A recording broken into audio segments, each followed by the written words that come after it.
MPs are saying, both sides of the divide, what their expectations are of this particular zone. We are still here in the studio with Dr. Frank Bano. He's an economist. We're looking at some of the things we should expect in this particular address. So,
Mr. President, State of the Nation address guard of honor mounted by the Ghana Army.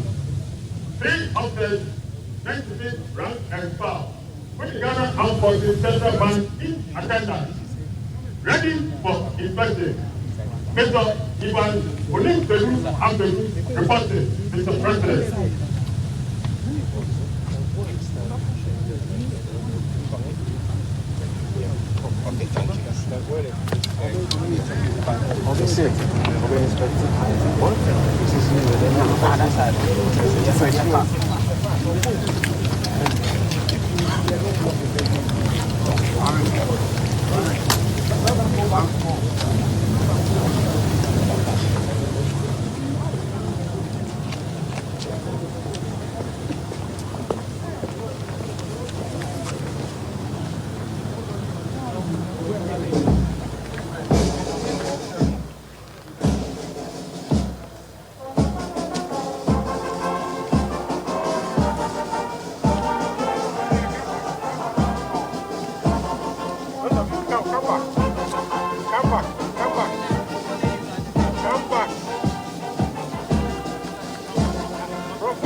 Mr. President, in pressing over, may I have your permission to carry on, Mr. President?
His Excellency Addo Dankwa Akufo-Addo making his way to the floor of Parliament. We've seen pictures from the floor of Parliament. It does appear the minority side is empty. I do not know whether they are trying to boycott this particular address, but that's what we saw in the pictures, live pictures from Parliament. We're still here in studio.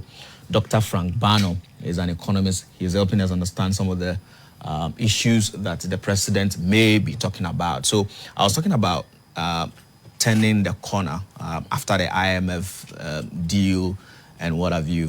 We've seen the cedi gaining some relative stability, even though it's been depreciating over the past two months.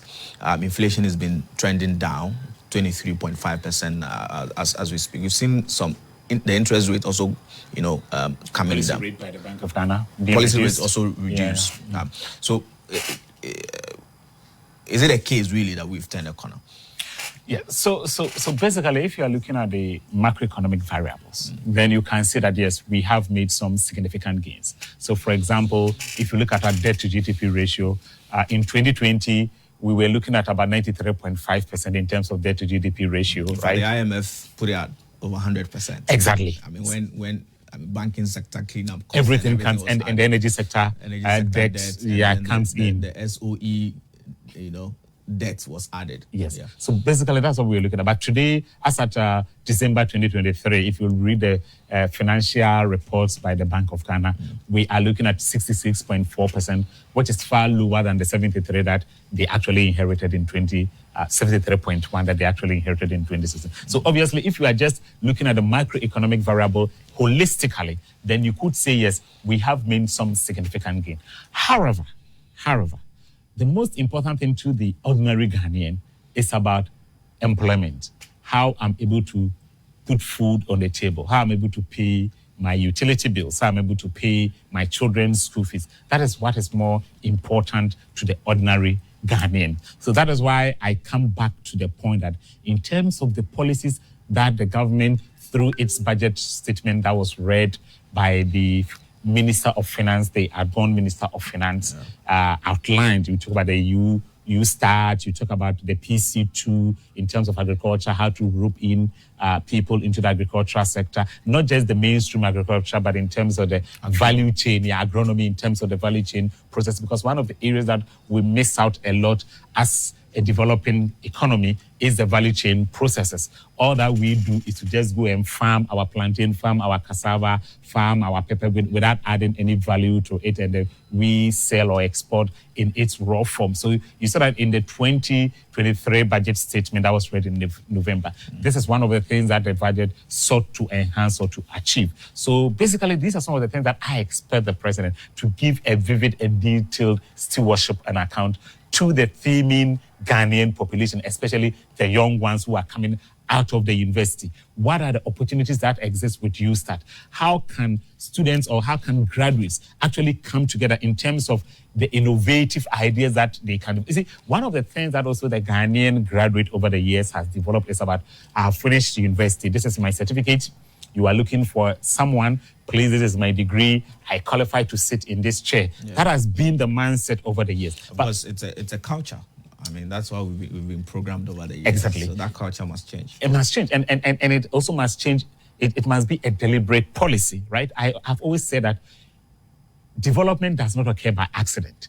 Development should be orchestrated and it should be intentional and deliberate. So if development has to be intentional and deliberate, then policy must drive it. Now, who leads policy? Who dictates policy? Policy is driven by the leader, the president. The bus stops with him. The president, his vice president, and his ministers. So that's why I'm saying that the onus lies on him today to give that account to the Ghanaian. Now, not long ago, I think about last month, the African Prosperity Dialogue took place in Aburi. The president himself was there. I listened to his speech. One of the things he spoke about was trying to relax access in terms of free movement of people, free movement of trade. And that has been one of the pillars of the African Continental Free Trade Area. And that is one of the areas that a lot of people within the African continent can actually be moved out of extreme poverty. I'm talking about those who earn or spend less than $1.90 a day. That is one of the policies. And this policy is anchored in the agricultural sector, in value chain addition and processes. So Ghana hosting the Secretariat of the AFTA, for example, what are the strategies aside creating that room for movement? What are the strategies? We know that the African payment system, is it the PayPass? The PASS is in force. It's in force, right? It's in 5 African countries. Which Ghana is a member? Ghana. Yeah, if you go there, you see that the Bank of Ghana is represent, I think, Nigeria, Sierra Leone, and a few other countries. But I hear the banks do not really want to do PAPs because they would like to do the other form of international transactions, exactly, which gives them some kind of profit. Exactly. So that's why I raised this issue. Yeah. So for example, one of the issues, the sidelines, one of the conversations that we had at the sidelines of the African Prosperity Dialogue was that let's assume that you have a Nigerian schooling in Ghana. Yeah. Okay. Why must that Nigerian convert Naira to USD and come and pay to the Ghanaian school? Sure. The same thing, if a Ghanaian is doing a business transaction with a Nigerian or in Nigeria, why must that person convert cedi into euros or dollar before making payment? Right. So let's go to Parliament and speak to our correspondent, Augustus Akwe, who is on the floor of Parliament to give us updates on what's happening there. Good morning to you, Augustus.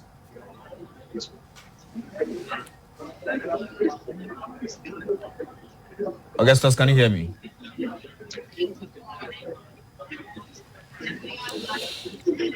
Hello, Augustus.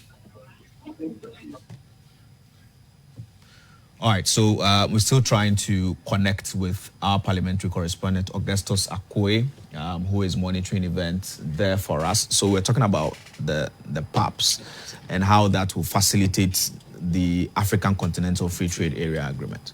Yeah, so you see, so we spoke about the issue of, when I was building my argument between Ghana and Ivory Coast, sure, I made reference to the issue of reserves, right? The reserve basically because you need more dollars to kind of buy or trade within your other counterparts. So if we have a synchronized African economy with one payment system, then I don't need to change my dollar, my cedi to a US dollar before I can transact trade with, let's say, my counterpart in Burkina. Right. The same thing, just like the way someone is able to just sit in his bedroom and order something that has being the case in Ghana now. Someone sitting in Cote d'Ivoire, someone sitting in Burkina Faso, someone sitting in Nigeria, someone sitting in Sierra Leone, someone sitting in South Africa, someone sitting in Nigeria, someone sitting in Namibia should be able to trade with a Ghanaian counterpart without necessarily having to pay in terms of dollar, because through the PAPs, once the equivalent amount is sent to you, then you can just go and withdraw your money in cedis, as simple as that. So that also relaxes the pressure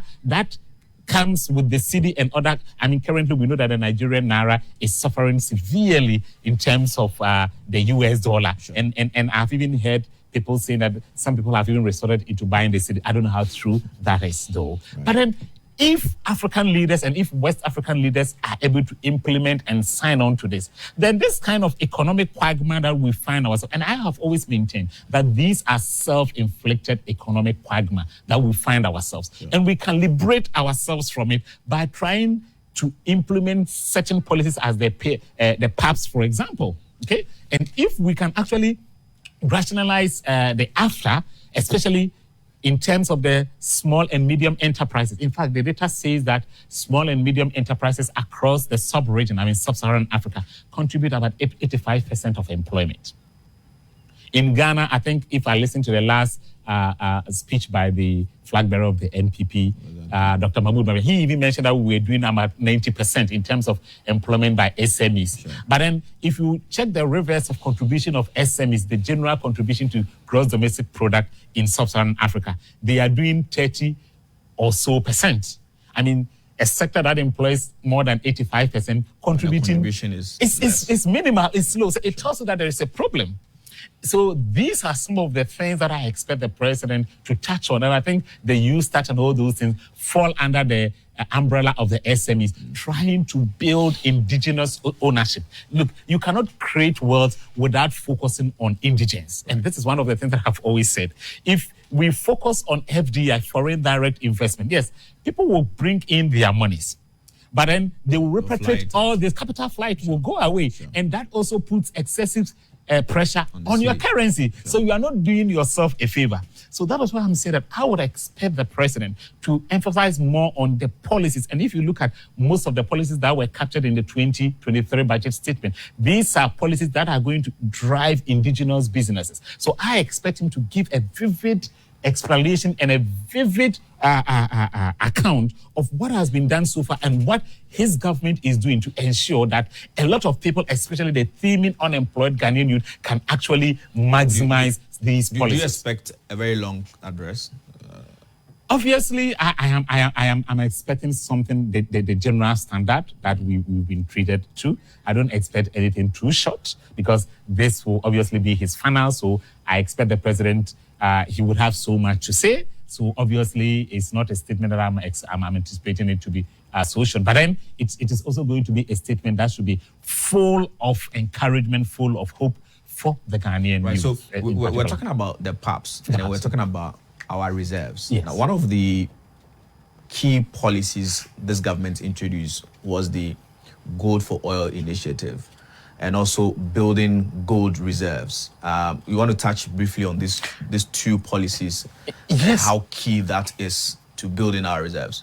Yes, it's true. So I talked about the fact that as at 2014, 2015, we had a reserve of less than 12 days import cover before the NDC government went to the IMF. By 2021, actually, by the close of 2021, as a result of some of these policies that you have touched on, we had built a reserve of about 9.9 billion USD, which is one of the highest since 1957 independence in Ghana. An import cover of equivalently about 4.8 months or 5 months import cover. So obviously, these policies that you are talking about has played a key role.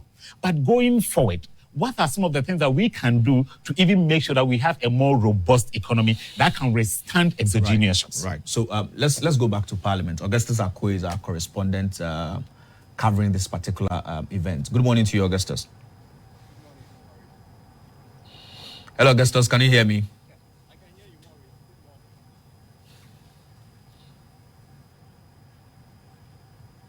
Hello, Augustus. All right, so we'll still try and get that connection clear to Augustus Akwe, who is covering the SONA in Parliament for us. So we're talking about the gold for oil policy, and then we're trying to build gold reserves. As a country, we've been, mining gold for so many years, but we didn't have reserves as the UK would do, the developed economies, would do. Yeah, so it comes back to the indigenous ownership issue that I was talking about. I mean, I was born and bred in Obuasi. Now, in 2014, when the Obuasi mines was shut down, Obuasi became a ghost town. Why? Because there is no indigenous ownership of mines. The mine is owned by foreigners. So the mine, they employ the locals, they pay them some stipend or some fees, and then once they get the gold, they send it outside. In fact, at a point in time, it was even difficult to track the amount of gold that was actually leaving the shores of Ghana. Sure. So those are some of the issues that, going back into history, as a country, we have had to face. Now, going forward, what should be the way forward? That is what we saw this current government coming with a gold for oil policy. We saw that. We also saw them trying to buy gold. And this gold that they were trying to buy, a majority was going to come from locals, Ghanaian indigenous small mining firms that were producing this gold that the government was buying from to show our reserve. Sure. And I think, yes, it is a good policy that we must all embrace and also urge the government to go on with. In fact, in terms of the gold for oil policy, if I read a report right, it told us that as at 2023, it had contributed to about 30 or more percent, I think 30-something percent of the oil that we consume within Ghana. So obviously, you cannot take it out in terms of the marginal stability of pricing that we witnessed, especially the last 1.5 years, as compared to the previous year, that once there is a slight increment, you could see oil price at the pump jumping to, let's say, about, I think at the point we went to about 27 Ghana cedis per liter, if I stand to be... The wife of the Speaker of Parliament and then the husband of the Chief Justice all seated. And so the House is all ready, but it's rather important. We have a program. Members of Parliament are supposed to be seated by 9:50 for proceedings to start at 10. But the members of the minority caucus are yet to take their seats. But I don't see them around, and we've already had interviews with a few of them. And so we don't understand why they are not in the chamber as of now. But the assurance is that they will be seated before the proceedings begin in full.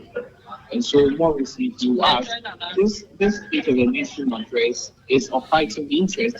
This is the penultimate one, the last one before the president makes the final state of the nation of address next year, prior to the dissolution of the 8th Parliament. And so all eyes are on the here. Last year, when the president met the last time he came here was on the 8th of March, 2 days after the nation's Independence Day celebrations. And he set the ball rolling by making it clear that, he knew that the expectation of a lot of Ghanaians was on the prevailing economic conditions. We are expecting him to... Augustus, can you hear me? Yeah, the interventions that he had said the government is going to pull out. And so being intended for it to yield, then what the country is supposed to look forward to. Again, last week we saw the change in the leadership of the majority caucus. And so this is the first time the Honorable Alexander Martin, then for Winneba, is to lead the House to seat the president. Augustus, can you hear me? Yeah, I can hear you, Morris. Yes, I'm saying reposition yourself so we hear you well. Your line is not too clear. If you can do that quickly, so we continue the conversation. Can you hear me now? Yeah, I think it's better. So you were telling us about that shake-up at the majority side, the leadership. Yes. Yes. Has it had any impact on how that side of the house operates ever since the shake-up was done? No, not at all. Not at all, because even last week Friday, after the introduction, should I say, formal introduction of the new majority and the delegates of the caucus was done in the House adjourned session. We saw members from the minority into the shake hands and hug Honorable Alexander Akufo-Addo and the other delegates and congratulate them. I mean, speaking to some prior to the formal communication was done, they felt it was a bit too unfortunate that the Venerable James Addo had done excellently well, and we were expecting him to at least exit the Parliament and just have a change hours before the dissolution of the House. And so, I mean, they felt it was unfortunate, but they believe in the the 50 years in Parliament and in the purposes, and they believe in the leadership of Alexander Akufo-Addo. And so, even as unfortunate as it is, I mean, the House still goes on and work still goes on. And this morning, as the majority leader was walking in, I saw him walking with the MP for Province and Tina Mesa, and they were in high spirits. They met at the opening of Parliament before they entered the chamber. They met Honorable Haruna Idris, doctors, and some other MPs on purpose. They actually had a chat with them. Even as they came into the chamber, they have been having party conversations among themselves. Right. Like I said earlier, it's right unfortunate the minority are not seated as yet. But I mean, see all of them, see them around. And so I don't think that the leadership is going to have any untoward effect on the proceedings in the chamber itself. The Honorable Alexander Akufo-Addo, prior to being made the majority leader, was the deputy majority leader, and on several occasions has led proceedings in the chamber and has led the House in its sessions. So I should say it's been a rather smooth transition. Even when you look at last year, when the minority also made a similar change, I mean, the transition though came with a shock, but it was very, very smooth. And so, yeah, that should be it. Right. So, Augustus, I guess you've been speaking to some of the MPs. What exactly are they saying? What are their expectations of the address? We do not see the minority, but certainly they should be around Parliament. You've been speaking to them. What are their expectations? So on the lighter note, a lot of them they are just hoping that presidents will not come and blame the Russians, blame the fortunes of the country. But on the more serious note, they think that the president has made a lot of promises in the years. And even though it's a few months to the end of his tenure, he still has some time to redeem many of the promises. The one-page grants, one constraints, allocate financial allocations to the members of Parliament, so the development of the constraint. They are saying all these things seem lofty ideas, but the president has still made a redemption. And the members of the majority side also are very upbeat. They are saying the president has done, looking at the economic solutions of the world that now. The president has been able to judiciously manage the economy. The government's machinery must be involved on the public sector and right. So apart from the address today, are there any other major businesses to be carried out on the floor of Parliament? I hear some bills are to be passed today. Yeah, so the bill on the sexual rights and career funding values bill, is that going through all the considerations of agencies? Augustus, I am losing you, so you still want to position yourself so I hear you. Because the bill on the property sexual rights and career funding values bill on Friday, they are done by the consideration stages. And so the leadership, the generation leadership, that they bring it to today, that there's that didn't make any solution to it. When they realize that it will be the day the president will receive the president or set off, But time and time again, when the president is done with his State of the Nation address, it's supposed to be out and the House tends to rise or attend something after the presentation, especially for, I mean, members of parliament are going to have to digest it. Yeah. All right. Okay, so Augustus Akwe, we want to thank you. Augustus Akwe is our correspondent in Parliament, monitoring the event. So we still have Dr. Frank Bano in the studio. He's an economist. I'm here discussing some of the expectations in the address. So we'll try and wrap up on the economy. So as we all know, we're doing an IMF program.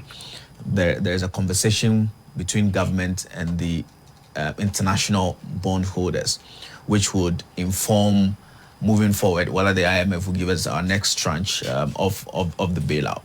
Do you have any updates? Yeah, I think if my memory serves me right, the last time I inquired about that conversation, I was told that the bondholders, the external bondholders, majority of them are countries. You look at China, it's one of the countries that Ghana is highly indebted to. They had given their word that or the signal that they were going to actually sit on the table and more or less agree to the restructuring in terms of the debt payment. And I think that was one of the things that the government is supposed to achieve to trigger the 600 million USD. So hopefully, yes, I am hopeful that they would come to the sitting table and agree, because the point here being is that let's even say we agree to the worst case scenario. The worst case scenario is that the country might not be in the position to make payment at this point. So if the country is willing to give alternative terms, which it intends to pay the debt payment, but however, in a different terms, then I think the only thing good to do is to sit down and negotiate and maybe come to a favorable terms that will suit the payment of debt. And Ghana is not the only country in this situation. A country like Zambia already finds itself in a similar situation. You talk about Tanzania, you talk about Morocco has been to the IMF, Egypt has been to the IMF, Tunisia has found itself there, Ethiopia has found itself there already. So there are a lot of so-called economic giants within the sub-region that find themselves in similar situation. And this situation has not been as a result of quote-unquote bad economic management, but because of the pass-through effects that I spoke about. If you talk about a country like Kenya, for example, not long ago last year, we saw that there was even fuel shortage in Kenya. We saw people going into the streets, but that was immediately when a new government, President Ruto's government, has assumed power. You talk about the country like South Africa, for example. So you see, so all these are the pass-through effects and how economies are structured. Its dependence and reliance and exposure to advanced economies, to investment from advanced economies. And all these economies that I've talked about rely a lot on Western economies, if you look at the data and if you look at the trend so far. So these are some of the things that has accumulated into some of these issues that we find ourselves as a nation. And that is the main reason why I have emphasized, and I'll continue to re-emphasize, that as a country, we need to prioritize indigenous businesses and ownership. That was one of the things that the Singaporeans did, okay? The Malaysians did a similar thing. No country, look, if you don't grow your own millionaires, you will be always found wanting. If you have your own millionaires, okay, in terms of the supply chain, for example, if in Ghana we had a very serious and strong supply chain, for example, you wouldn't see the escalation of prices that we saw at that moment. For example, if you go to South Africa, you have the Pick and Pays, you have the Checkers, you have the Games, okay? So these big companies, more or less a retail company, give seedlings, give funds to farmers, for example. So once these farmers farm, they go for the produce directly onto their shelves and they sell. So though you could see fuel prices increasing, however, you don't actually experience the food inflation that we saw in Ghana. And in Ghana now, food inflation, transport inflation, and of course, what I call rent inflation or accommodation inflation, has become the major determinants or drivers of inflation in our country. And these are all intertwined. So in addition to what I expect from the president today, what are the policies or the measures that the president is going to ensure or is going to enforce to ensure that something like rent inflation? I know that there's the rent assistance that has already been rolled out. And the last time I checked, it had given rent assistance to over 1,300 Ghanaians. I know, but that is not enough. We know it doesn't really deal with the inflation. I mean, you go for the money, you still go and pay the same amount. The same amount of money. So it's not as if rent is coming down. Yes. So the underlying factors. So I have seen the State Housing Corporation go into massive building of accommodation. Then the question also comes in, who are the target market of these houses that are being built? Are these houses being built so that the same people who have the means will go and hijack? By hijacking simply means they go and buy these houses and they rent it out to you and I at exorbitant rent. That is some of the underlying factors that I think the president really, I've seen that he has changed his minister for works and housing. Maybe the new minister coming in also has his own ideas that he's going to roll out to ensure that rent, especially in Accra and Kumasi, Takoradi and Tamale, these major cities, actually comes down a bit, and for that matter, we beating inflation. That the food is very, very critical, the food inflation, as I talked about. So if under the USTAT, if under the PC2, I mean the Planting for Foods and Job 2, if really we can really enhance and enforce some of these policies to ensure that, yes, food really becomes cheaper than what we experience it, and not to take anything away. Look, if anyone tells you that the Planting for Food and Jobs hasn't had any impact, the person is trying to play politics here. It has an enormous impact. In fact, I have watched videos of people talking about maize pricing, for example, that some form of stability has been achieved over the years that we had not seen before in terms of maize pricing. So obviously it has had an impact, but then the impact should be drastic. It should be impact that actually people feel it within their package. So these are some of the things that I expect the president to touch on today. Talking about changes to government, ministerial reshuffle. So we saw Ken Ofori-Atta replaced by Dr. Amin Adam. And now Ken is going to be a special envoy, an advisor in terms of capital markets, fundraising and what have you. Do you think this change came rather too late? I think the change could have happened earlier. For me, that's my personal own view. I think at a point that their own side, the majority, or let me say a significant number of the majority, including the outgone majority leader, when they said they wanted Mr. Ken Ofori-Atta to step down, I think for the sake of optics, the president should have listened to that plea.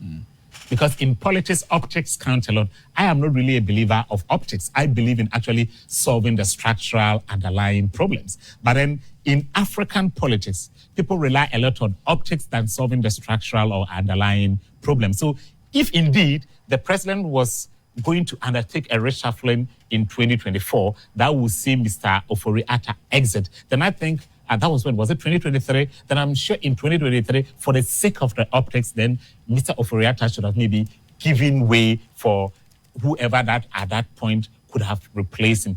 In my personal view, that's what I think. But then it is also not too late because certainly Mr. Ofori-Atta is one of the key individuals who had led this IMF negotiation. And I quite remember very well that the president himself, during that time that a significant number of the majority raised the issue of Ken Ofori-Atta, he himself said that they should allow Mr. Ofori-Atta to finish with the IMF program or negotiations, right? Then he can make way for another person to come in. So I am also inclined to think that maybe the president said that, and then based on his word, Mr. Ofori-Atta maybe has achieved a significant part of the negotiation, and for that matter, this will be the right time for him to also step aside for a new person to come. So it's a two-side story. But this whole reshuffle was really championed by the MPP, the top executives of the MPP, the national organizer, the secretary. They were pushing for a reshuffle. So really, the reason for this particular reshuffle was that push from the party. Obviously, I mean, you can't rule anything away from the fact that 2024 is an election year. And remember, I have spoken about the optics. The Ghanaian populace or the Ghanaian voter believe in these optics that we are talking about. Believes in that, look, you should show me some signal that you are willing to change something. And I think that might be one of the reasons why maybe you talked about the party hierarchy, maybe pushing, because they know that 2024 is an election year. Yeah. You have a new flag bearer. Okay, you have the Vice President, His Excellency, Dr. Mahmoud Maubia, who has been elected as the flag bearer of the NPP. So in all, what optics, what are you showing? What signals are you giving to the Ghanaian voter to show that, look, we have a new leadership, and for that matter, we should have a change in the normal trajectory of doing things. I think that is one of the things that maybe we might have witnessed with this reshuffling that we saw recently, not long ago. But then in terms of impact, yes, I mean, for me, I think that it will have an impact. I mean, one of the things that the market does, look, not long ago when the Queen fell sick, or it was speculated that the Queen fell sick, the market picked it. I mean, it happens mostly in the developed economies. But it's also sent signals to people. In Ghana, our markets don't really respond to some of this. Maybe the external market, for example, maybe in terms of FDI attraction. Okay, maybe in terms of FDI attraction, it sends some kind of signals, right? It sends some kind of signals to your trade partners. Maybe people who were not willing to come and invest because of one or other reasons. Maybe it will send some signal to them, look, there has been changes. So please, if you were thinking of moving away from Ghana, please come back. So definitely, in terms of the signals, our markets, like you've rightly said, because our financial system has, I mean, let's also not take the credit away that digitalization has really done much in terms of integrating our financial sector. I mean, back in the days that every single transaction had to be gone through the bank. So we can also roll that out. In fact, I remember the first time that I was going to buy my tertiary application form. When I went to the institution, I was told to go to GCB then and go and do a bank draft. Sure. And the bank draft took almost 2 hours for me to get it before I came back. And on my way back, it rained heavily here in Accra, and the rain really beat me. I will never forget that day. So if we had digitalization then, I don't think I would have gone through this process, okay? It would just be a matter of me just taking my phone, going through the app, and then issuing that payment to the university system. So not to take that away, digitalization has really integrated and really ensured that there is financial inclusion in the Ghanaian economy. About how the markets respond exactly to changes. Yes. So recently, if you remember, Dr. Bawumia announced his manifesto team, and then there was one Miss Abena Amoa who was supposed to be a co-chair on the finance committee of the manifesto committee. Okay. And then there were some who thought that this Miss Abena Amoa was the MD of the Ghana Stock Exchange because her name is Miss Abena Amoa. So they were like, why are you part of the Bawumia? But that didn't really change anything. But in developed countries, just a slight information such as these could have triggered some change in the Ghana Stock Exchange. Exactly. So then we come to the issue of asymmetry of information. I mean, here, like I said, because over the years, we are not really used to an integrated, inclusive financial system. So we had a loose, segregated financial system, right? So even over the years, we didn't even really lay credence to what policy could do to our interest rate, for example. Sure. I mean, when I talk about the interest rate, I'm not looking at the lending rate, but I'm looking at the interest that you earn on your money when you go to make a deposit in the bank, for example. You know that is indirectly affected by the policy rate that the central bank comes out with. Sure. But for some years back, let's say about 10 years ago, no one even cared about this, or no one even paid much attention that the policy rate could actually affect whether I was doing well or not. So there was a point in time when the policy rate actually came to about 13.5% under the NPP government. And when you spoke about it, someone would tell you that, how does that translate into my pocket? Forgetting that if interest rate is high, like we saw inflation galloping, and for that matter, the central bank needed to tighten its policy rate, and for that matter, it increased it to about 30%, and it actually affected borrowing, for example. And a lot of people were crying that borrowing has become expensive. So that is how policy in term affects it, and that is how the market also picks up. Because borrowing has become very expensive. Even if you had a friend who could give you money, let's say 100,000 Ghana cedis, and say, okay, when you return it, just give me 5,000 Ghana cedis. Your friend will now tell them, no, if you are returning 100,000 Ghana cedis, you you should give me a 10,000 Ghana cedis. Because your friend has picked that information that we are talking about here, that in the market, if you are supposed to go in there, maybe you might be paying more than what we are seeing here. Right. So obviously, indirectly, the markets will pick it. But it is not as strict as advanced economies, which are financially integrated. So what do you also make of the fact that Ken Ofori-Atta will now be the advisor when it comes to capital markets? So he's been reshuffled, but he's still in the picture. Yeah. So for me, I wish I could see the terms of reference of that engagement.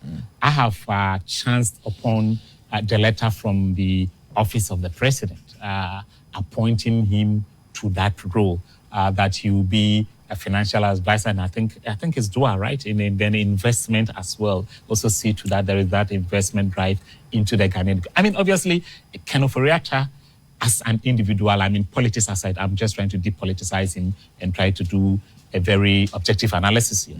If you move him away from politics, I mean, he has been a fantastic investor. He has been an investment banker. You can't take it away. I mean, you look at you look at Enterprise data bank, and so on and so forth. I mean, Enterprise is one of the strongest companies that you can talk about in Ghana today. So he is a fantastic person in terms of what he does, right? If you are also trying to bring in a bit of politics, and I talk out here now the party he belongs to, I mean, his role as finance minister. I mean, I read the data to you. If you look at under his leadership, Ghana has one of the highest reserves, that is 9.9 billion, which was one of the highest since 1957, not just under the Fourth Republic, but since 1950, and this was under Ken Ofori-Atta's leadership. We also had one of the lowest inflation rate, which is about 7.6 or so % in 2019, if I'm right. That was also under he being the finance minister, because the central bank is under the Ministry of Finance, obviously. So you can chalk that as part of his successes until COVID-19 came. That was when we started having these challenges. And that was when people now started to see him in a different light. So definitely, you cannot really say he's a bad person, or he, in terms of he executing his role as a financial advisor or investor, he is a bad one. No, he's one of the best you can talk of in Ghana but today. Some criticize him for overborrowing. So almost everywhere we're doing Eurobond. In fact, in 2022, we're actually going to go back to the Eurobond. Exactly, until we got banned. Until we were locked out. So consistently he had borrowed every year. In fact, Ken Ofori-Atta is no exception from Honorable Sektepe. Okay. If you look at the data, in 2013, the NDC government went to the Eurobond market. In fact, let me just read it up here so that it doesn't become like I am just maybe exaggerating these figures here. So actually in 2013, okay, the last time Ghana went to Eurobond market before the NDC assumed office under President Mills was in 2007, when President Kufuor went to the Eurobond market in 2007. Fast forward, when President Mills assumed office, Ghana never went to the Eurobond market until 2013, when President John Dramani Mahama became president of the Republic of Ghana. That was when Ghana went to the Eurobond market. In 2014, Ghana went to the Eurobond market.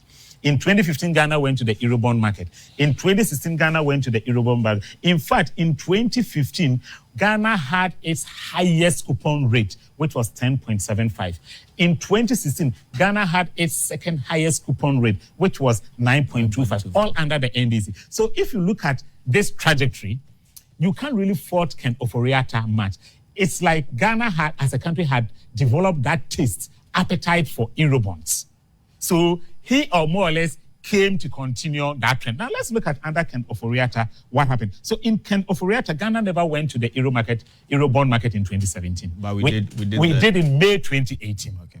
We did in May 2018, then we went in March 2019, and then we went to February 2020 and April 2021. So but we did a 2.5 billion CD bond. Yes. It was a foreign Ghana CD kind of...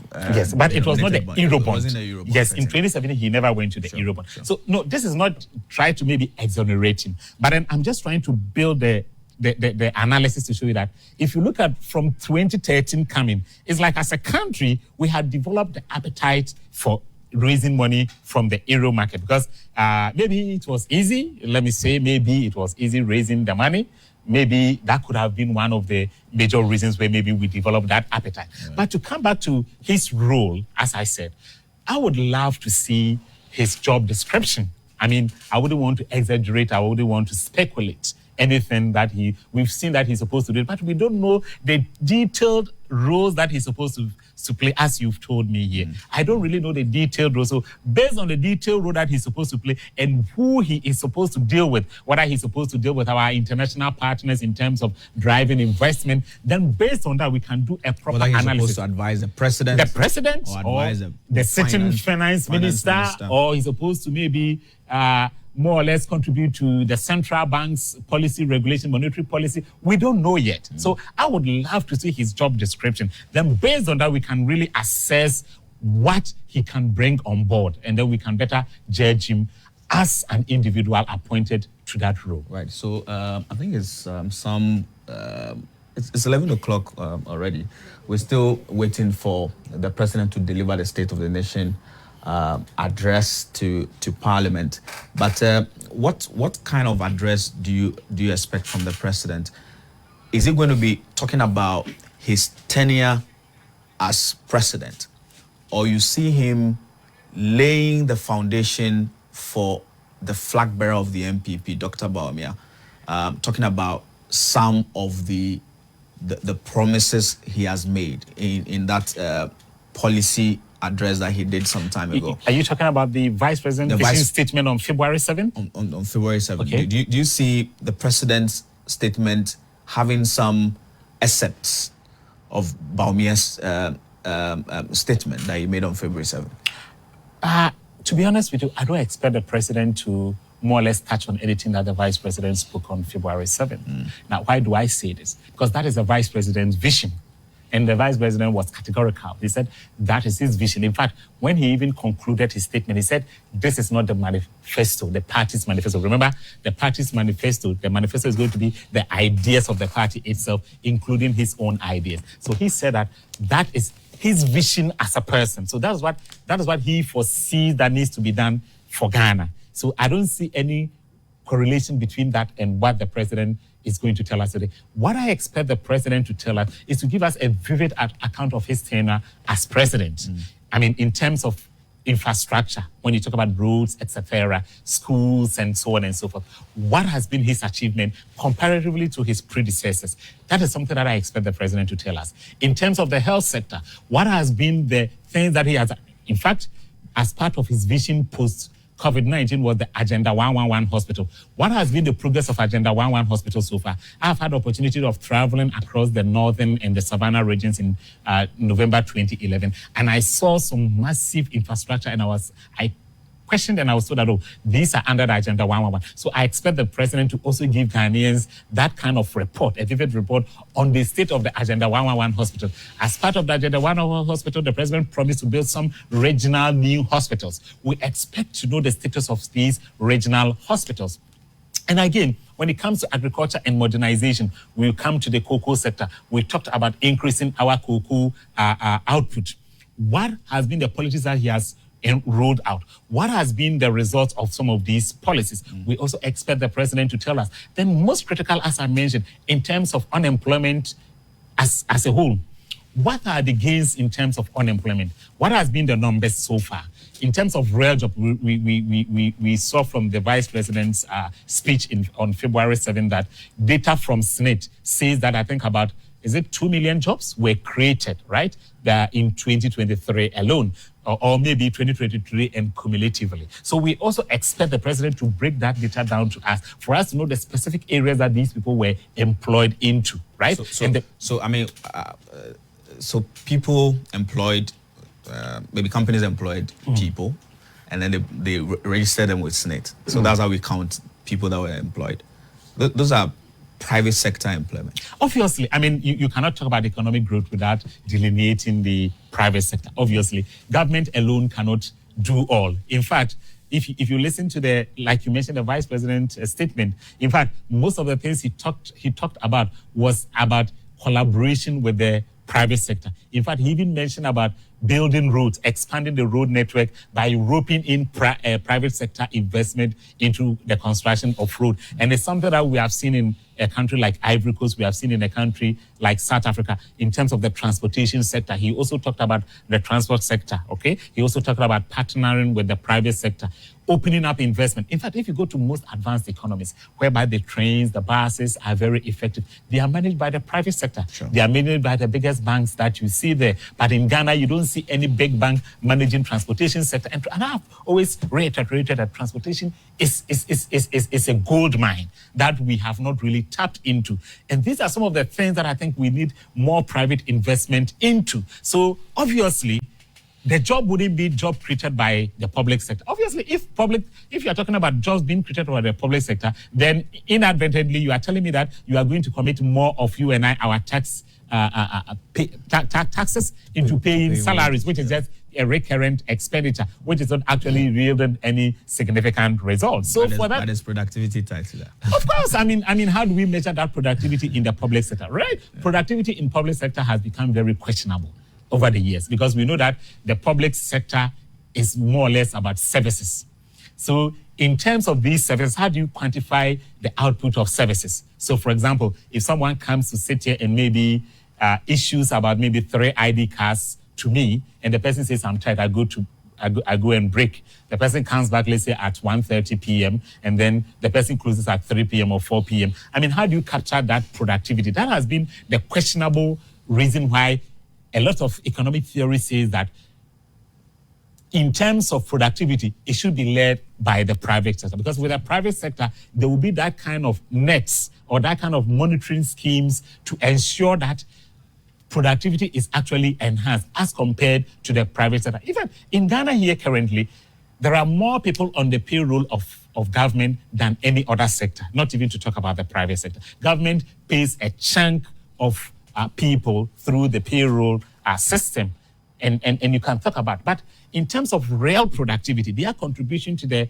Ghanaian economy, I mean, I'm yet to see a study that has actually quantified the contribution of the public sector. I'm talking about the real contribution in terms of numbers to GDP in Ghana. And obviously, it wouldn't come as no surprise that the private sector would lead. But then we need to know, because government spends more of the monies that it takes into the into the public sector. I mean, not to talk about the nurses, the doctors, and so on. Yes, for them, you can't really say they are not contribute anything. For nurses, yes, health is critical. You need the nurses to be there. You need the doctors to be there. You need the teachers to be in the classroom to be teaching. But beyond these people, the others that are offering some services, okay? For example, we have certain state agencies and institutions that are supposed to ensure that certain things are done right within our communities. When we were growing up as kids, we used to see the sanitary inspectors that we called, is it a tankers? That's what our grandmothers used to call them, right? Yeah. The corrupted version, okay?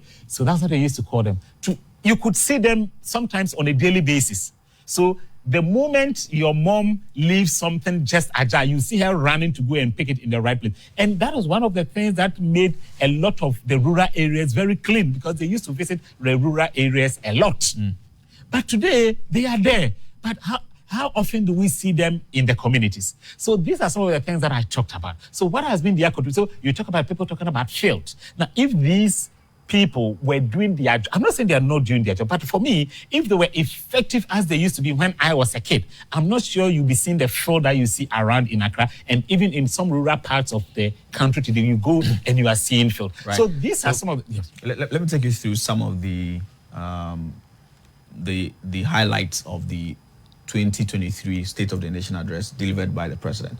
So it says, beyond the construction of roads, Mr. Speaker, the MPP administration has implemented successfully a national identification system with the Ghana card, constructed more railways than any other government in the Fourth Republic, established the Zongo Development Fund to address the needs of Zongo and inner city communities, and under their auspices, we have constructed more infrastructure in the Zongo communities than any other government in the Fourth Republic. I mean, how do we measure some of these things, that we have done this more than any other government in the Fourth Republic?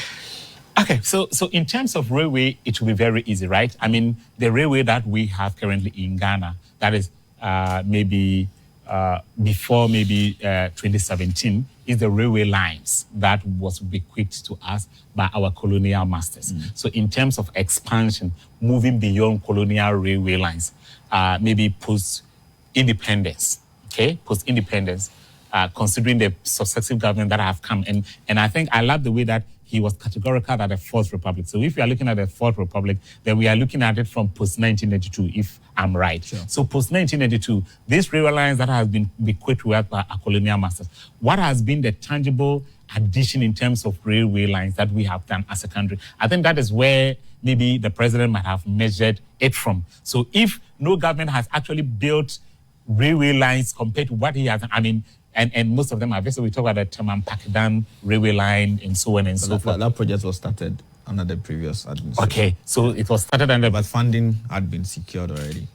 Okay, so I'm not privy to that information, so it's something that maybe I will need to also double check. Okay, sure. So we look at that project, for example. We also look at other parts of the country. I think they are building a new railway line. They are building a bridge across the Volta Lake. I think that's the Tema Impact. Oh, that's the Tema. It is part of that right to the northern region. Yeah. So from Akosombo through Volta. Yes. To the north. So maybe in terms of also bringing in the new railway line, we've seen that the government has secured some new trains from, is it Finland or Finland? And that railway should be, and that will be our first new latest trains post independence that we'll be having. So I think based on some of these things, then he measures that, okay, maybe I might have done more than this. But that is based on what he said, and I'm just trying to do it based on what he has said. Then you also mentioned about the national identification system. I quite remember that, I mean, under the term of President Kufuor, something like that was introduced, but it didn't see the day of light under President Mills. I quite remember in 2010, I actually went to queue for a national ID. My picture was taken. I never received any form of ID card till, I think, 2022, when I registered formally for my national identification ID. And you see, when it comes to the national ID, where I give credit is not just about the issuance of the card, but how the national ID has been able to be integrated into the general Ghanaian economy. For today, you know that if you don't have a national ID, you cannot even undertake certain transactions. You cannot register your mobile number. You cannot even open a bank account because your bankers will tell you that they require your national ID. And also with the help of the national ID, today we have an effective public address system based on the national identification card. So these are some of the things that I think it has really helped the Ghanaian economy. It's more or less has helped to formalize the Ghanaian economy. Unlike previous years that you talk about 10, for example, because of the national ID card, today the national ID card is your 10 number. So automatically once you have a Ghanaian ID card, you are identified by your ID card to be your tax identification number, right? And these are all things that if we continue to move at a rate that we are now, if we're able to move with the same rate, or we can even go faster than we are doing, I have no doubt in my mind that within the shortest possible time, we will have a very formalized economy. Today, for example, once you have a phone, you automatically have a bank account through your Momo wallets and so on and so forth. You can undertake numerous transactions via your memo. You can send money under interoperability to different networks. That is something that you and I had never seen previously, right? So yes, that has been some successes that the president has talked about. But then the president also needs to tell us what are some of the pragmatic measures in going forward, in ensuring that, yes, we can actually leverage on the national identification card and digitalization, for example. Okay, that's it. We have successfully implemented the digital address system, improved significantly the financing of governance of anti-corruption MDAs, like the Ministry of Justice and the Office of the Attorney General, implemented the One District, One Factory initiative, constructed more fish landing sites than any other government in the Fourth Republic, established Africa's first national-scale electronic pharmacy, provided free Wi-Fi to 700 senior high schools and 46 colleges of education, introduced drones in the delivery of critical medicine, vaccines, and blood to people in remote areas, overseeing an improvement in revenue collection with the introduction of the EVAT. I mean, certainly revenue collection has improved under this government. We've seen revenue, increasing comparatively to what the situation. But we can do better. Yeah. I mean, for me, one of the things that I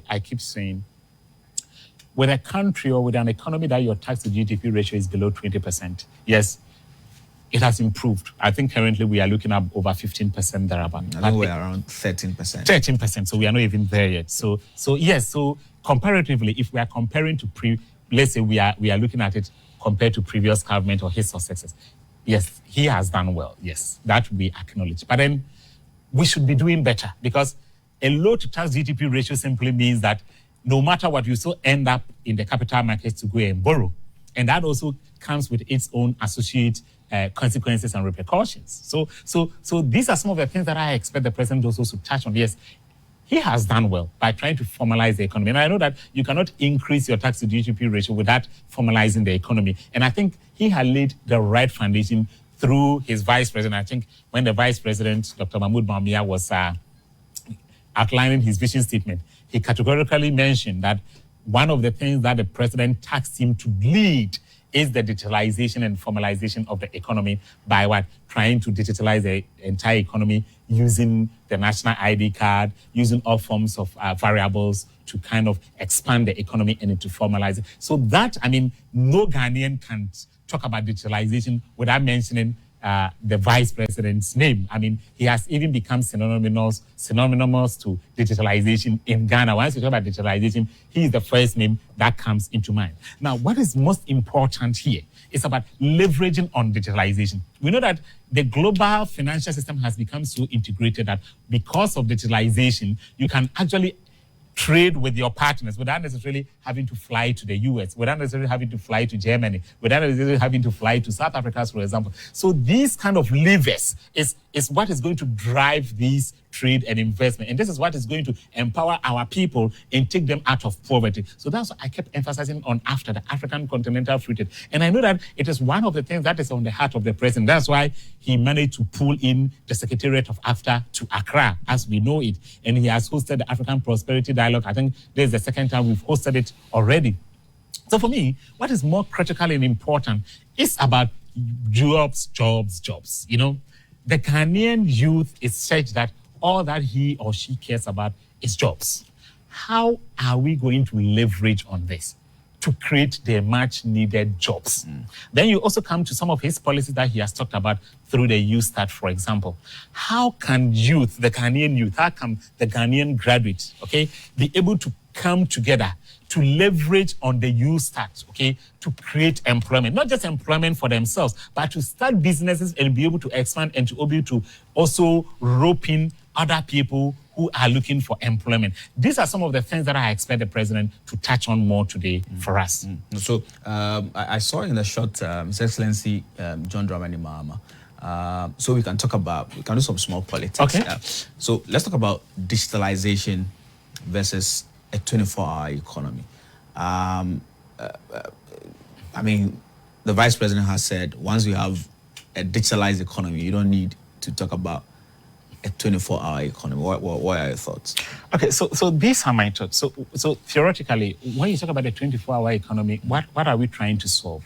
Okay, so if I have listened to the NDC, I think yesterday there was someone from the NDC on the breakfast show. Okay. I think I listened to him briefly. And when I listen to the NDC and their position on the 24-hour economy, I think the focus is more on a demand side. So if you are talking about a demand side problem, then how do you, and if you say 24-hour economy, it's also about fiscal policy, right? Because you're talking about government, the instrument of government to solve a problem.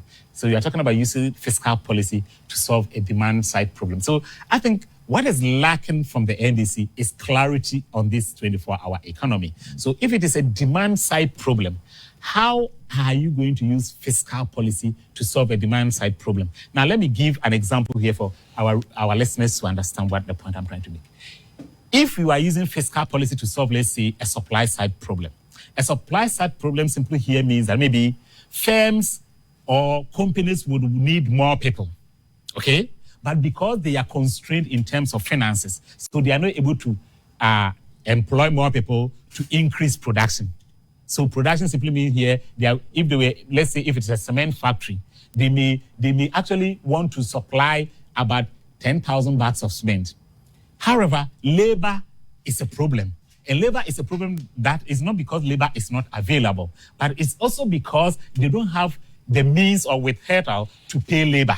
So that is a supply side problem. So with that, government can come and say, okay, we are willing to maybe give you maybe a 20 million Ghana city stimulus package so that you can employ the much needed labor so that you reinvigorate growth. That would be using fiscal policy to solve a problem there. Now, when it comes to a demand side, the demand side is when, let's say, for example, I talk about the cement, which is a supply side. So the company had now produced this to 10,000 bags of cement. Is demand readily available for the cement? In other words, are people willing and able to buy the 10,000 bags of cement? That becomes a demand side problem. So how do you reinvigorate people to demand for the 10,000 bags of cement that has been produced? So that is where the question marks come in. So how are the NDC through their 24-hour economy? Because the 24-hour economy is embedded on increasing productivity. And here is the case that I have never heard them also talk about import restrictions. Remember, not long ago, the trade minister tried import restriction and the minority leadership kicked against it. Sure. So if you are not going to place restrictions on import, and for that matter, creating restriction on import simply means that certain goods that maybe could have been produced in Ghana, you want to place a ban on it so that we increase local production capacity. You have not told us that that is what you are going to do. So then if local production is now coming out, it is going to face stiff competition with imported products. For example, we talk about chicken. And I have heard people say that frozen chicken from the US and other parts of the world are even more cheaper compared to the locally produced chicken. Certainly. That is what I have heard. So, but what about if you supported the poultry farms? Looking at the context of the 24-hour economy, so they are able to produce. Then you can make a case to say, let's do 60-40. So that let's do 60 locally produced chicken, and then do 40. Maybe 40%. So if you do not have the capacity, yes, locally, you can't talk about restrictions. Exactly. So that comes into the point. So it's a policy. So the blueprint, okay, you cannot develop a policy and the blueprint does not capture what you've spoken about. There should be a deliberate target and say, okay, by 2028, okay, imports on chicken should be below the 10% minimum. So definitely there is going to be some form of ban somewhere. If you're also talking about current production, so for example, let's say Ghana imports cement from maybe outside. Maybe, I don't know if we still import cement from some foreign countries. And you say that you want to maybe quadruple production of cement within Ghana currently, okay?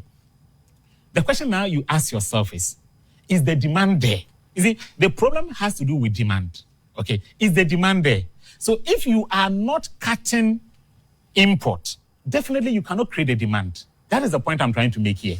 So you produce all right, but people will not buy it because comparatively, what is coming in is cheaper. That is the argument I have been making here. So it's a demand side problem. So the NDC, so I think the politics that comes with it is why the NDC is shying away to say we will institute import restrictions, because already the NPP tried to institute import restrictions, and we saw it with chicken. The NPP actually wanted to place a ban on certain chicken products and certain animal products that maybe people just import and eat. We saw Honorable K.T. Amon spoke about and mentioned quite a few of them.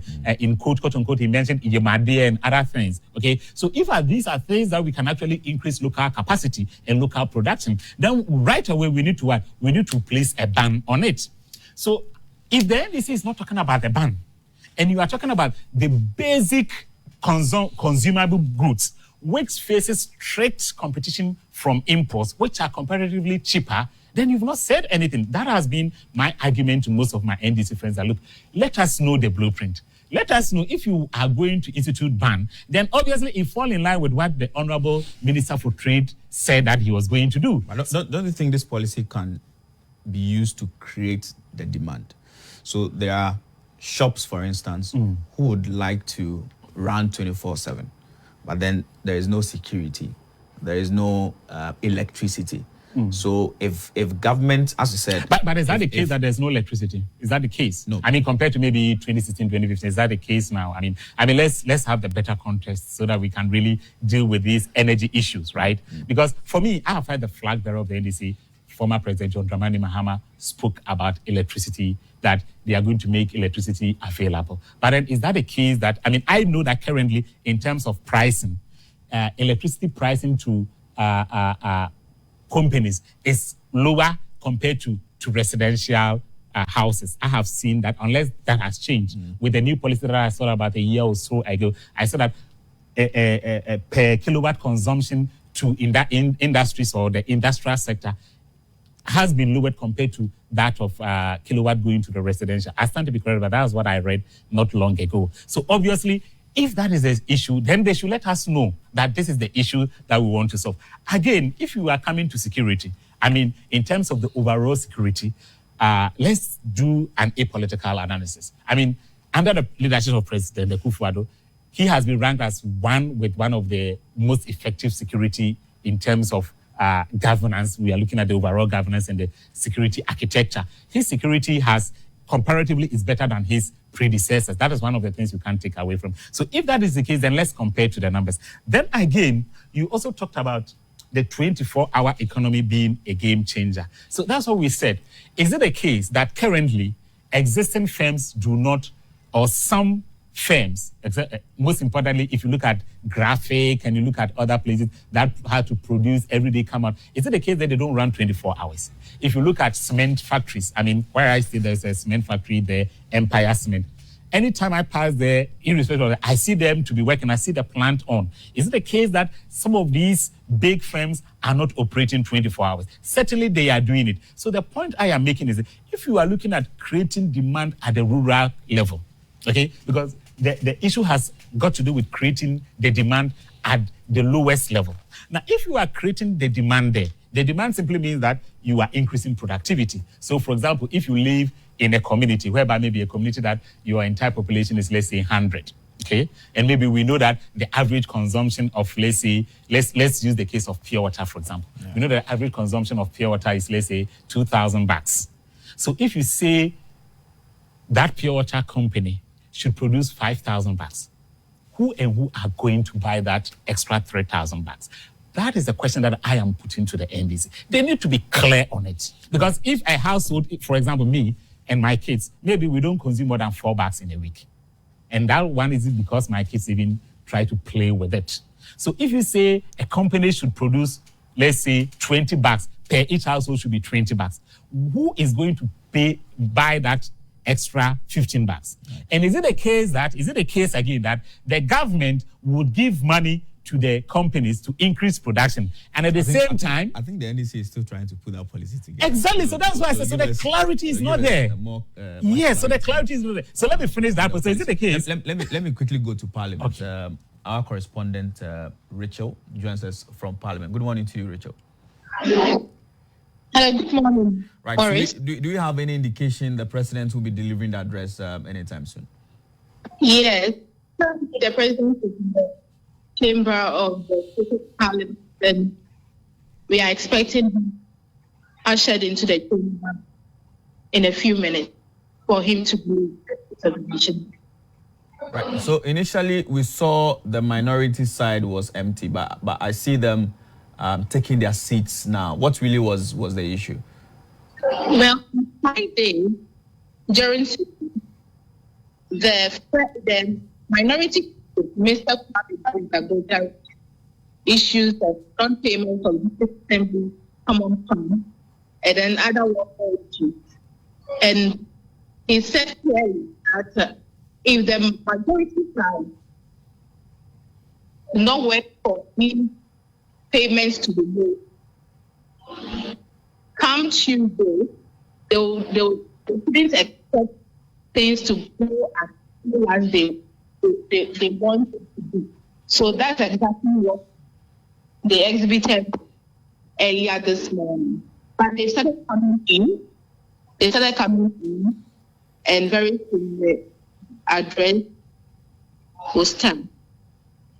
Rachel, can you reposition yourself well so I hear you clearly? Okay, Maureen, can you hear me? Yeah, I think it's better. What other businesses do we have in Parliament today? I hear that bill on homosexuality will be passed today. Well, it was rescheduled the past week, but the speaker wasn't specific on Friday as to which day it will pass. But they are done with the configurations code and everything. It's just left with the third reading and the passing. So I don't think they will have to, because today is already loaded. Because after the state communication has done, there will be reaction of interviews, the media will be busy, and even both purposes will be busy with each other for discussion. So I don't think they will pass the bill today, but probably during this week, we expect it to be passed. So I guess we've been speaking to some of the persons, in Parliament. What are their expectations of the address today? Well, earlier we spoke with the MP for Kachi, Ms. Bidisu, and in his interview, he said this particular address will be another means of assessing the performance of the president for the past 7 years. Because he's been in office for 2 terms, that is 2017. So this particular one, which is not will be needed to assess all the promises that we made to Ghanaians concerning the 1 million to the sea, then the promise of railway system, better economy, the trade, all that. So expecting this record, because according to them, most of these points is promises that we barely in the past. It's not very well. Hello, Rachel. Hello, Maureen, can you hear me? Yes, I can hear you. So what exactly is causing the delay? The president was supposed to deliver the address at 10 a.m. It's some minutes past 11. Okay. So my colleague Augusto just went downstairs to check what is happening. So he said, let me ask if he went downstairs, what happened? So we understand that the minority people have a better iron out once the president has come to Parliament itself. And so they want to block up where the speaker, where they employ their reservation. Many bodies that the president is common to and the delay of it. Many parliaments have been doing each that several quarters of the district that are in arrear. And so it will be better. Again, there are also some things that we have to go to the constitution. Protest against the construction of certain ordinance that they felt was like. Right. So they had a few sentiment that they trashed out. And so that is why they delayed in December. Now they are found in the house started proceedings at them. Right. But they are now tutored for civil to be done. All right, so I guess as we see the Speaker of Parliament making his way to the chamber, I guess anytime soon the President should be delivering that address. So we want to wrap it up here with you. Let's come back into the studio. Dr. Frank Bano is an economist. Let's get your final thoughts, maybe some of the expectations that you have. Then we'll hand over to Parliament and then we can listen to the address. Yeah, so rightly, as you said it. So I mean, before you went to this, we were talking about the 24-hour comment. Maybe let me add it. So like the last point I was making was that. So what the clarity is what has been lacking, and if you look at the discussion, I mean, I'm talking about the apolitical discussions surrounding the 24-hour economy. It has been the lack of clarity on the blueprint of the policy. You see, so that is where the issue is now. So the NDC need to go back to the drawing board, maybe think through the feedback that I have seen so far, right, and then be able to come back to the Ghanaians and tell, okay, maybe we got it wrong, maybe this is how we intend the policy to be. Now, going back to what I expect... we see the president actually taking his seat, so we'll hand over to Parliament and pick the external feed. Stay with us.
Honorable members, prayers.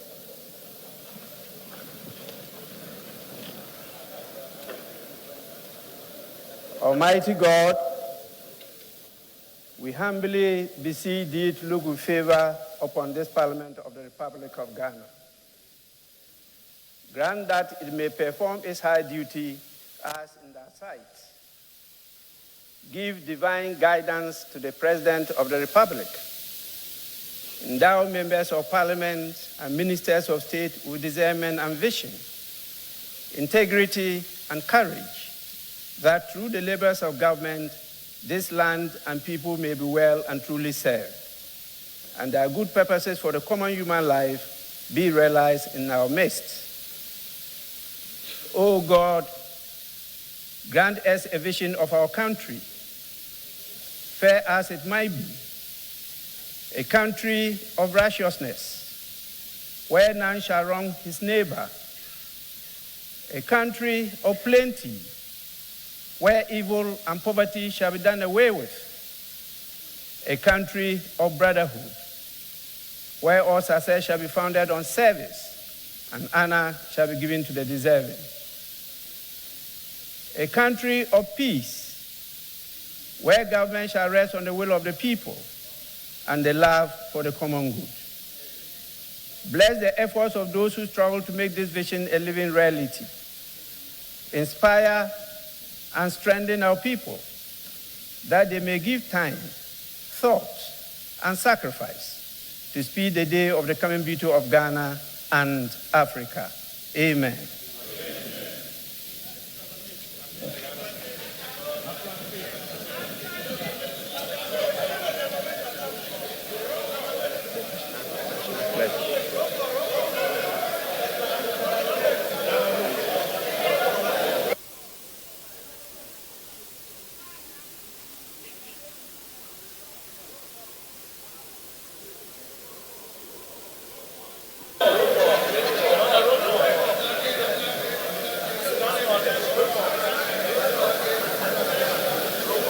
Honorable members, the National Pledge.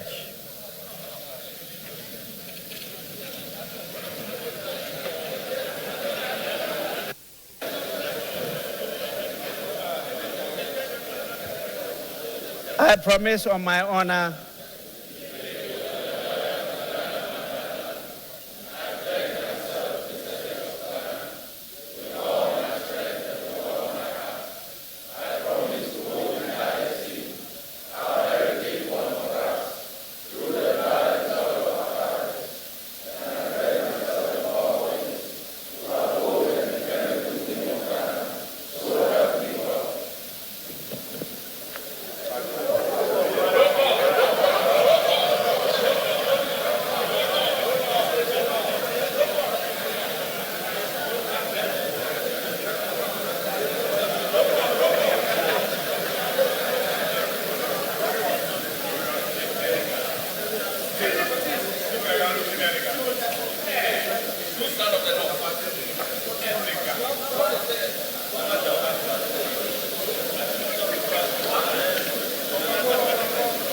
Honorable members,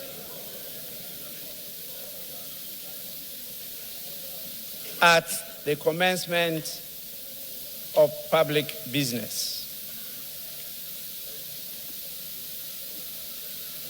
honorable members, the House is extremely privileged to have the presence of His Excellency Nana Addo Dankwa Akufo-Addo, President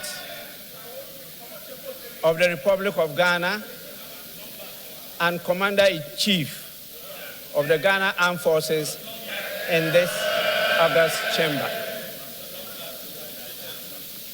His Excellency the President is here in accordance with Article 67 of the Constitution of the Republic of Ghana to deliver a message on the state of the nation to this honorable House.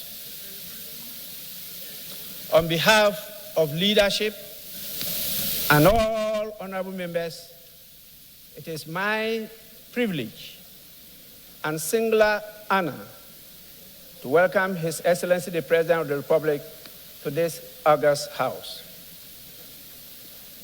This is the House of Parliament.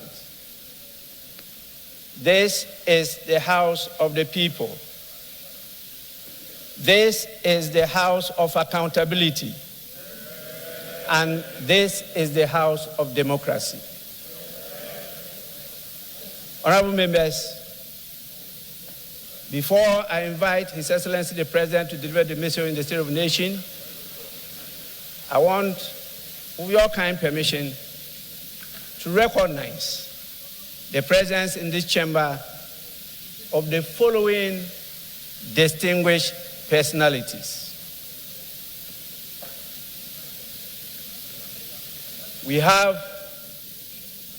Her Excellency, the First Lady, Mrs. Rebecca Akufo-Addo.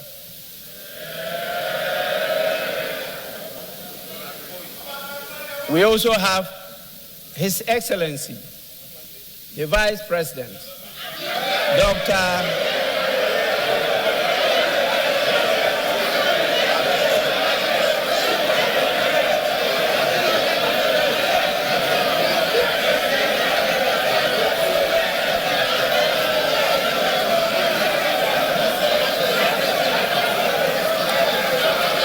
Honorable members,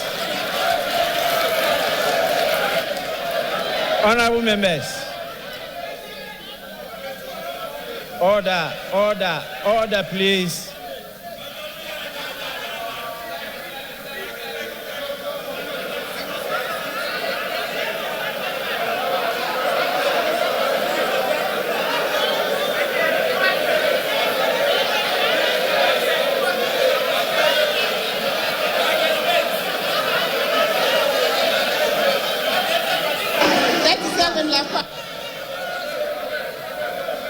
Honorable members, we also have His Excellency, the Vice President, Dr.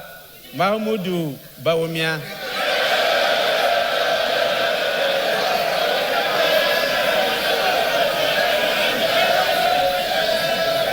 We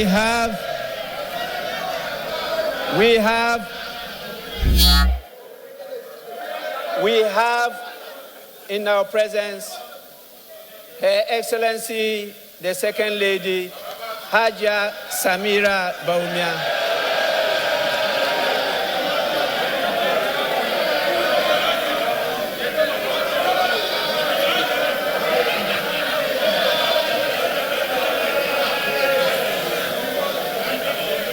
Surely, honorable members, surely we have the spouse of the Speaker, Her Excellency,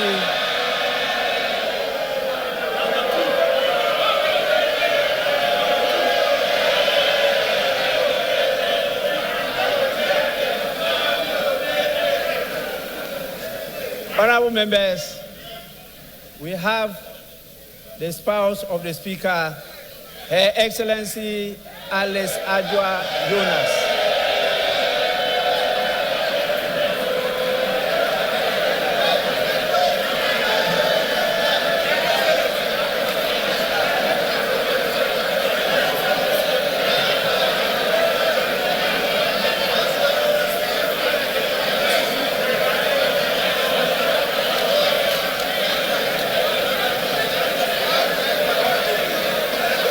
Honorable members, we have Her Ladyship, the Chief Justice, Justice Gertrude Tokunu.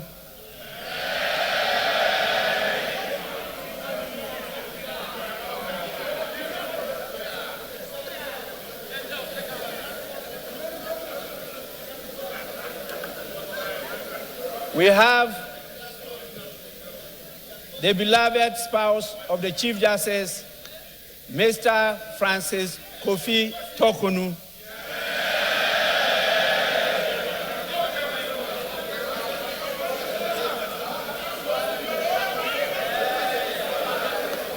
Honorable members, we have our revered Chairman of the Council of State, Nana Otio Sribo II.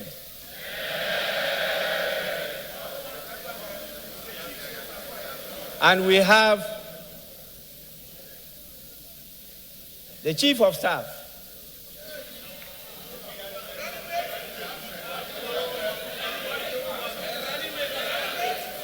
the Chief of Staff, as we all know, is in charge of the whole family of the Right Honorable Speaker, Madame Frema Opare.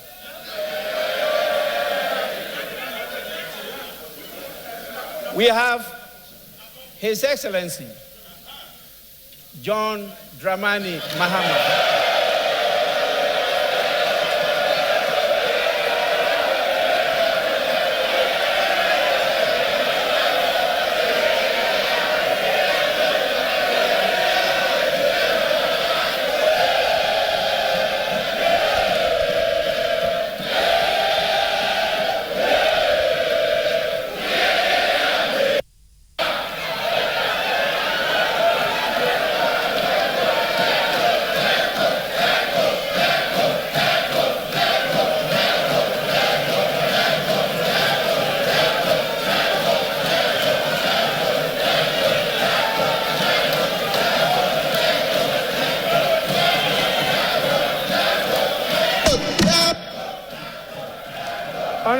Honorable members, honorable members.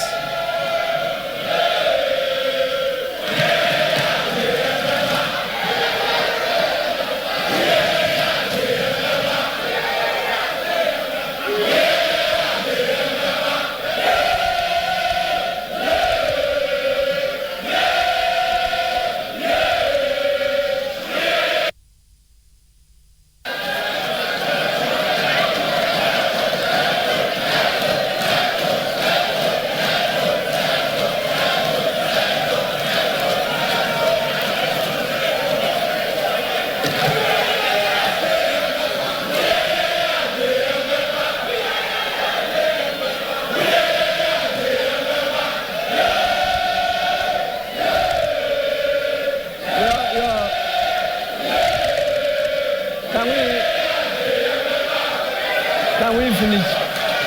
Can we continue?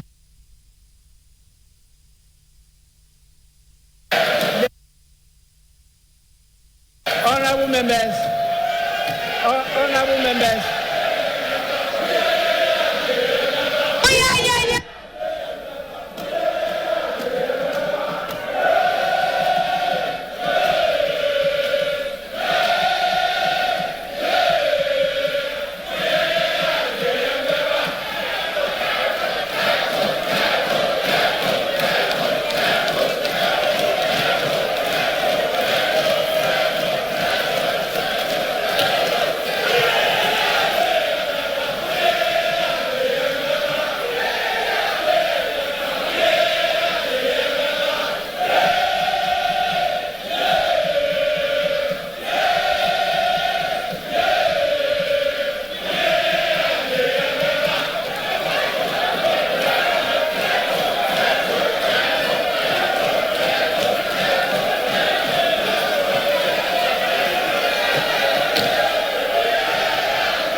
Honorable members,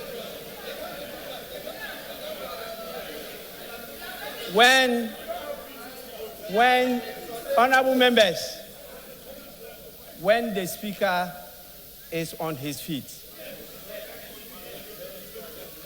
everybody else is seated and quiet. That is Parliament. Please. This is the formal sitting of Parliament, and all the rules apply. I will not be tempted, and I resist it, to start enforcing some of the rules. I know this is election year, but my words can deselect a lot of you. So please, my words on this chair can deselect a lot of you. Kindly take note and let's proceed. His Excellency, as I mentioned, is the former President of the Republic of Ghana.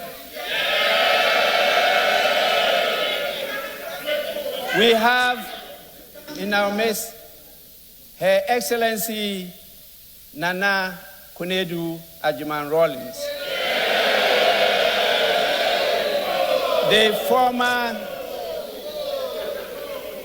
the former First Lady of the Republic of Ghana.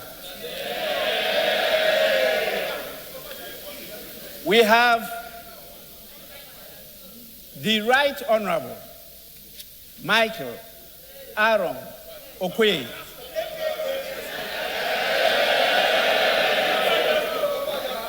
The former Speaker of Parliament, my predecessor. We have the national chairman of the new Patriotic Party in the person of Mr. Stephen Ayensu Intim. We also have the national chairman of the National Democratic Congress, Honorable Johnson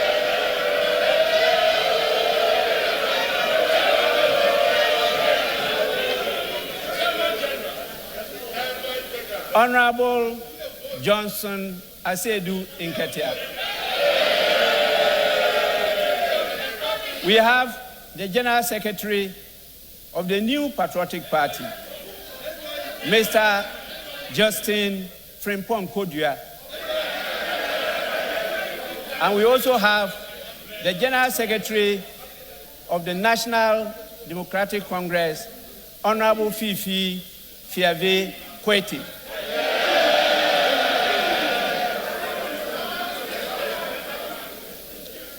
We have the veteran former clerk to Parliament, Mr.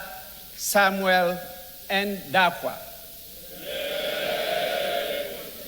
They started it all even before independence.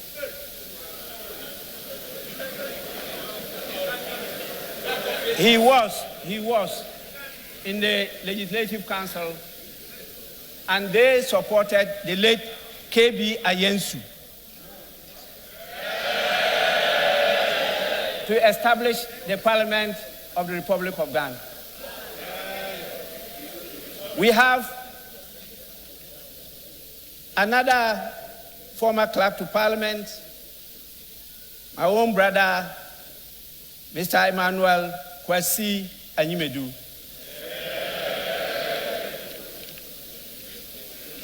We have the heads of our security agencies and our esteemed chiefs, queens, and queen mothers.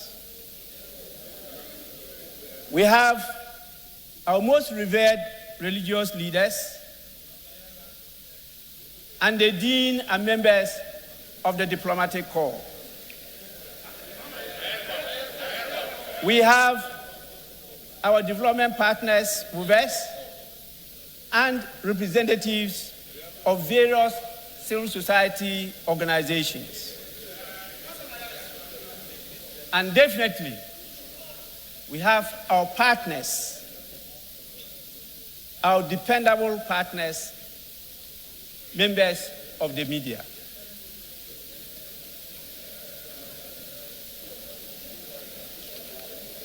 Honorable members, with your kind permission,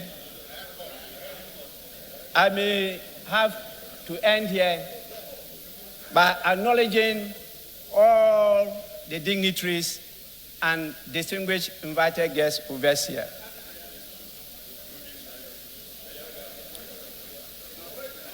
I now have the greatest pleasure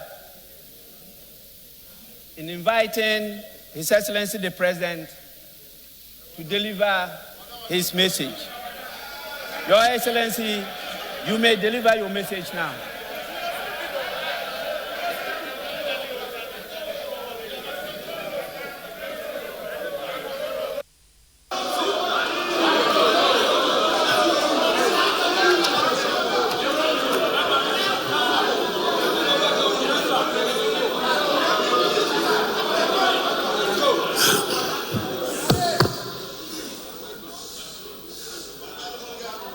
Mr. Speaker, it is always exhilarating to be back in Parliament and to discharge the duty in fulfillment of Article 67 of the Constitution of delivering to the House a message on the state of the nation on this occasion for the penultimate time. I have one more still to go.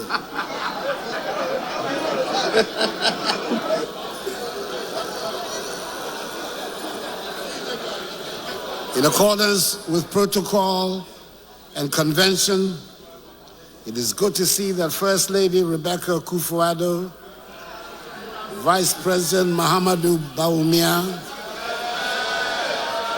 Second Lady Samira Bawumia, the spouse of Mr. Speaker Alice Adjoa Jonas, Chief Justice Gertrude Tokonu, and Justices of the Supreme Court, representative of the chairperson and members of the Council of State, the new Chief of Defense Staff, Lieutenant General Thomas Opon-Pepra, the Inspector General of Police, Dr. George Akuffo-Dampare, and service chiefs are all present, as are the Dean and members of the Diplomatic Corps. Mr. Speaker, the House is also duly honored by the welcome attendance of the former President of the Republic, His Excellency John Dramani Mahama,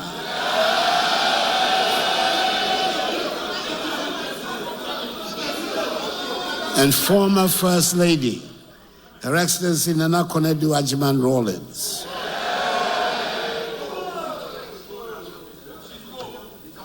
Mr. Speaker, I'm glad to be able to report that the entire territory that makes up our nation is safe, secure, and under the control of the government and people of Ghana.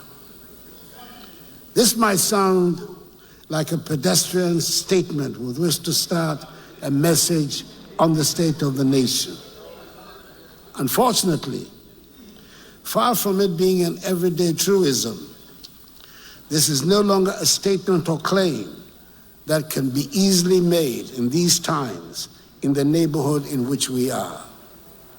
West Africa is under threat of terrorism and violent extremism, rapidly spreading southwards from the Sahel to coastal West Africa. We can no longer take the territorial integrity of our countries for granted.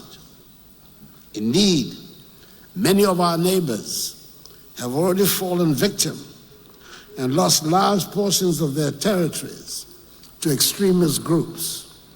And Ghana, by the grace of the Almighty, is the only coastal state along the Gulf of Guinea that has so far not recorded a terrorist attack. The Speaker, the peace and security we have in our country has not happened by chance. It has taken deliberate policy and planning on the part of government and a lot of hard work and dedication on the part of our security services to keep our country safe and secure. I might add that it has also meant that we've had to spend a lot of money that would have otherwise have been available to spend on many of our development needs. But I believe we're all agreed that the primary responsibility of the state towards its citizens is to provide and guarantee peace and security, and we're doing just that. Since we came into office, we've ensured a significant expansion of the armed forces and all the other security agencies. We're paying diligent attention to their welfare as well. The accommodation and physical environment generally of the security agencies are being improved. We've quickened the pace of the retooling and equipping of the security agencies to ensure readiness towards the emerging security threats. For the majority of us, in our everyday activities, it is the security of our streets and homes and communities that concern us most. We want our children and grandchildren to grow up in a safe atmosphere, and the Ghana Police Service played the lead role in this. Again, government has performed most creditably. The police are much better equipped than they have ever been, and their increased visibility on the streets goes a long way to reassure the community. The changing image of the police is perhaps best exemplified by the dramatic facelift they have given to the frontage of the police headquarters on the Ring Road in Accra. It is beautiful, and I recommend it to all institutions and indeed households. Whilst we're spending time, money, and energy and lives keeping the country safe from external dangers, I must add that it is a matter of great concern that we continue to have so many chieftaincy and land disputes around the country, which tend to be breeding grounds for internal tensions and destabilization. Mr. Speaker, I must make special mention of the troubles in Boko. The tragedy is not only that a thriving and dynamic town is being reduced to a wasteland of destruction and distrust. We're spending money and energy that would have been better spent on development needs of Boko, providing security to keep brothers and sisters from killing each other. Mr. Speaker, what should concern all of us, and not just the people of Boko, is that in its current state, Boko is an alluring magnet to mischief makers and extremists operating a few kilometers away from the border. In a bid to find a lasting solution to the conflict, government has in the past year undertaken a number of measures, including the establishment of a special Boko task force and the intensification of engagements with the factions for the resolution of the chieftaincy dispute. On the recommendation of the Upper East Regional and National Security Councils, 4 radio stations that have been broadcasting incendiary language and propagating hate speech have been shut down by the National Communications Authority. The Chief Justice, for her part, has also recently established specialized courts in Accra and in Kumasi to deal expeditiously with criminal matters emanating from the Boko conflict. Government is determined to do all it can to ensure that there's security in every inch of the territory of our country. But it is also very much up to the citizens to help create the needed atmosphere. And I'm thus appealing to all citizens, all Ghanaians, to take the See Something, Say Something campaign of the Ministry of National Security very seriously. There is indeed, Mr. Speaker, a state of palpable anxiety and tension in every corner of West Africa, raising the specter of regional instability, which we thought had been banished. Unconstitutional changes in government in parts of Africa, especially in West Africa, through a series of coups d'etats and military interventions in governance, testify to an unfortunate democratic regression in the region.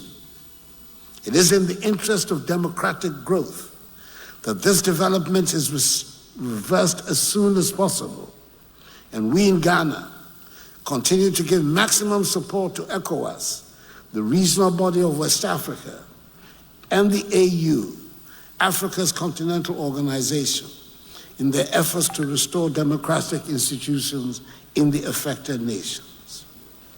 We must help stem the tide of this unwelcome evolution and help entrench democracy in West Africa.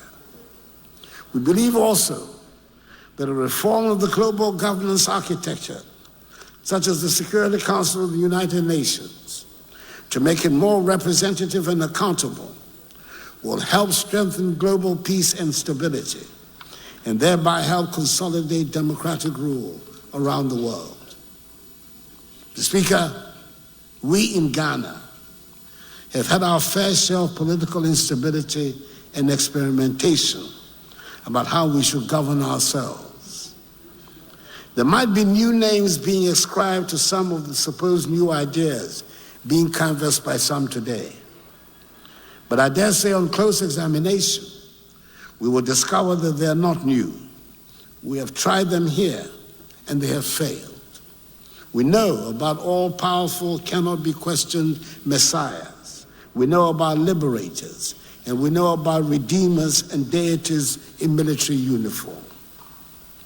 It might sound new to some, but those of us who have been around for a while have heard the argument made passionately that democracy was not a suitable form of government if we wanted rapid development.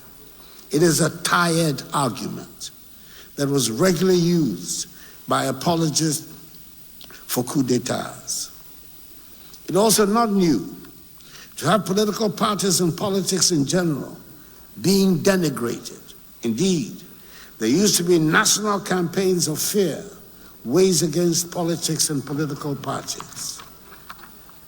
It took time, and it took long battles, but in the end, a consensus did emerge, and we opted for a multi-party democratic form of government under the Constitution which ushered in the Fourth Republic. Mr. Speaker, it is not a perfect document.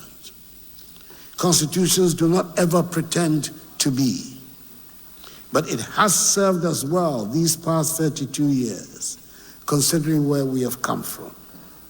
It is a sacred document that should not be tampered with lightly.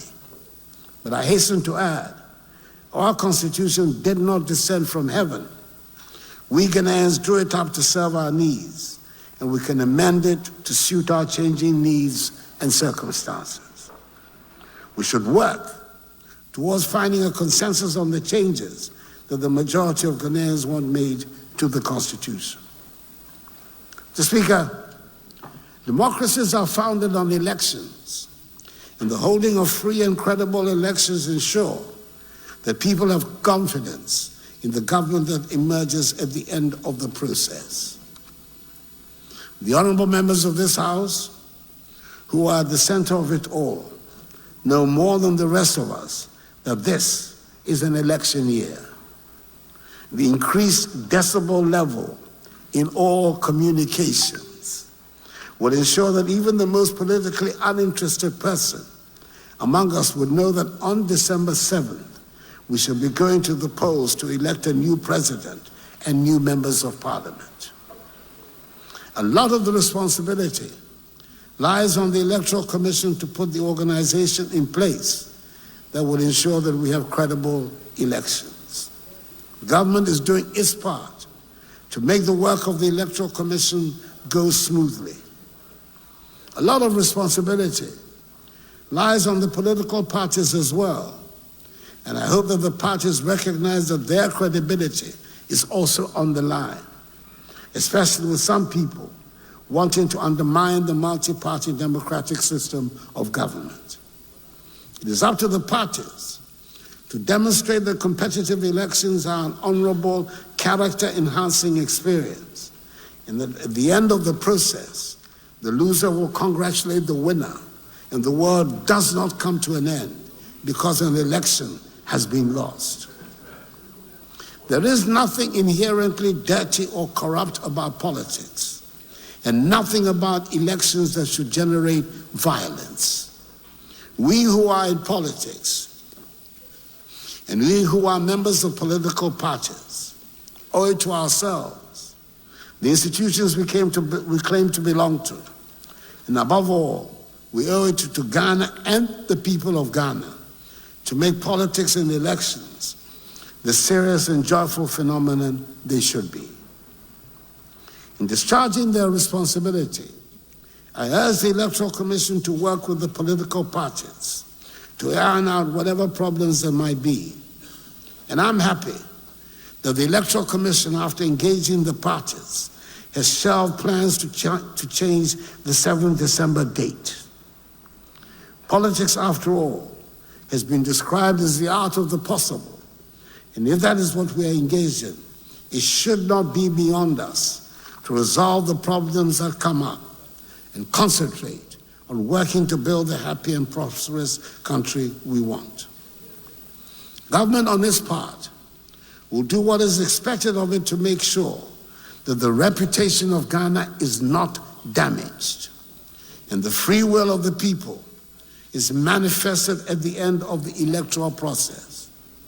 And I want to reassure the people of Ghana that I'll do everything in my power to help ensure the conduct of transparent, free, and fair elections on 7th December.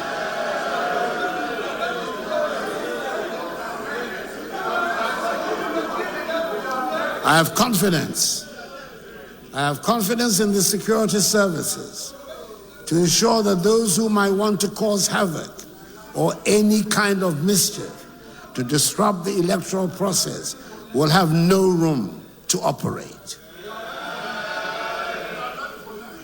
Mr. Speaker, there are amongst us those who, for ideological or other unstated reasons, have never accepted multi-party democracy and therefore take every opportunity to portray the governance efforts in the most disparaging manner.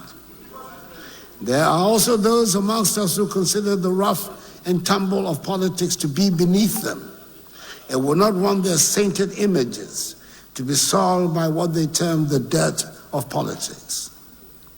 Mr. Speaker, we can and we should continuously improve upon the performance of the institutions that hold the state together. But nobody should undermine the integrity of the arms of government for parochial reasons. There is definitely much room for improvement in the workings of the executive arm of government, the judiciary, and our parliament. Even those who have had parliaments as part of their governance systems for hundreds of years still make mistakes and sometimes get things alarmingly wrong. It would be surprising if our 31-year-old parliament did not get things wrong sometimes. This august house, which holds so many fond memories for me of my personal political journey, doesn't always measure up to the expectations of the people, or even sometimes of its own members.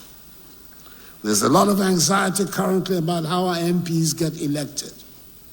There's anxiety about the rapid turnover of members in the House and the loss of institutional memory. There's a lot of anxiety about some of the procedures in the House. We will not all agree with everything that the Parliament does. And I dare say, Mr. Speaker, that I do not agree with everything that goes on in here. But that is the beauty of what we as a people are trying to do in our governance structure. Mr. Speaker, the President and his appointees are not universally loved. It would be strange and unproductive if they were. It is probably worthwhile making what I consider to be important observations at this stage on some of the issues in our public discourse in the lead up to the elections for a new president.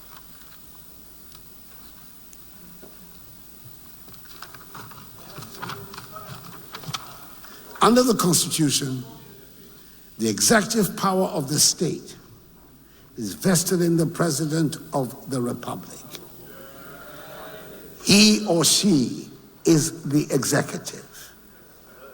There's no ambiguity about where the buck stops when it comes to responsibility for what happens in the government. It stops with the President. He or she has ultimate responsibility. It would be an unwise president that would pretend to have all the answers and refuse the advice of his officials. But the fact remains that the president holds the executive power. The cabinet, the ministers of state, all act ultimately in an advisory manner.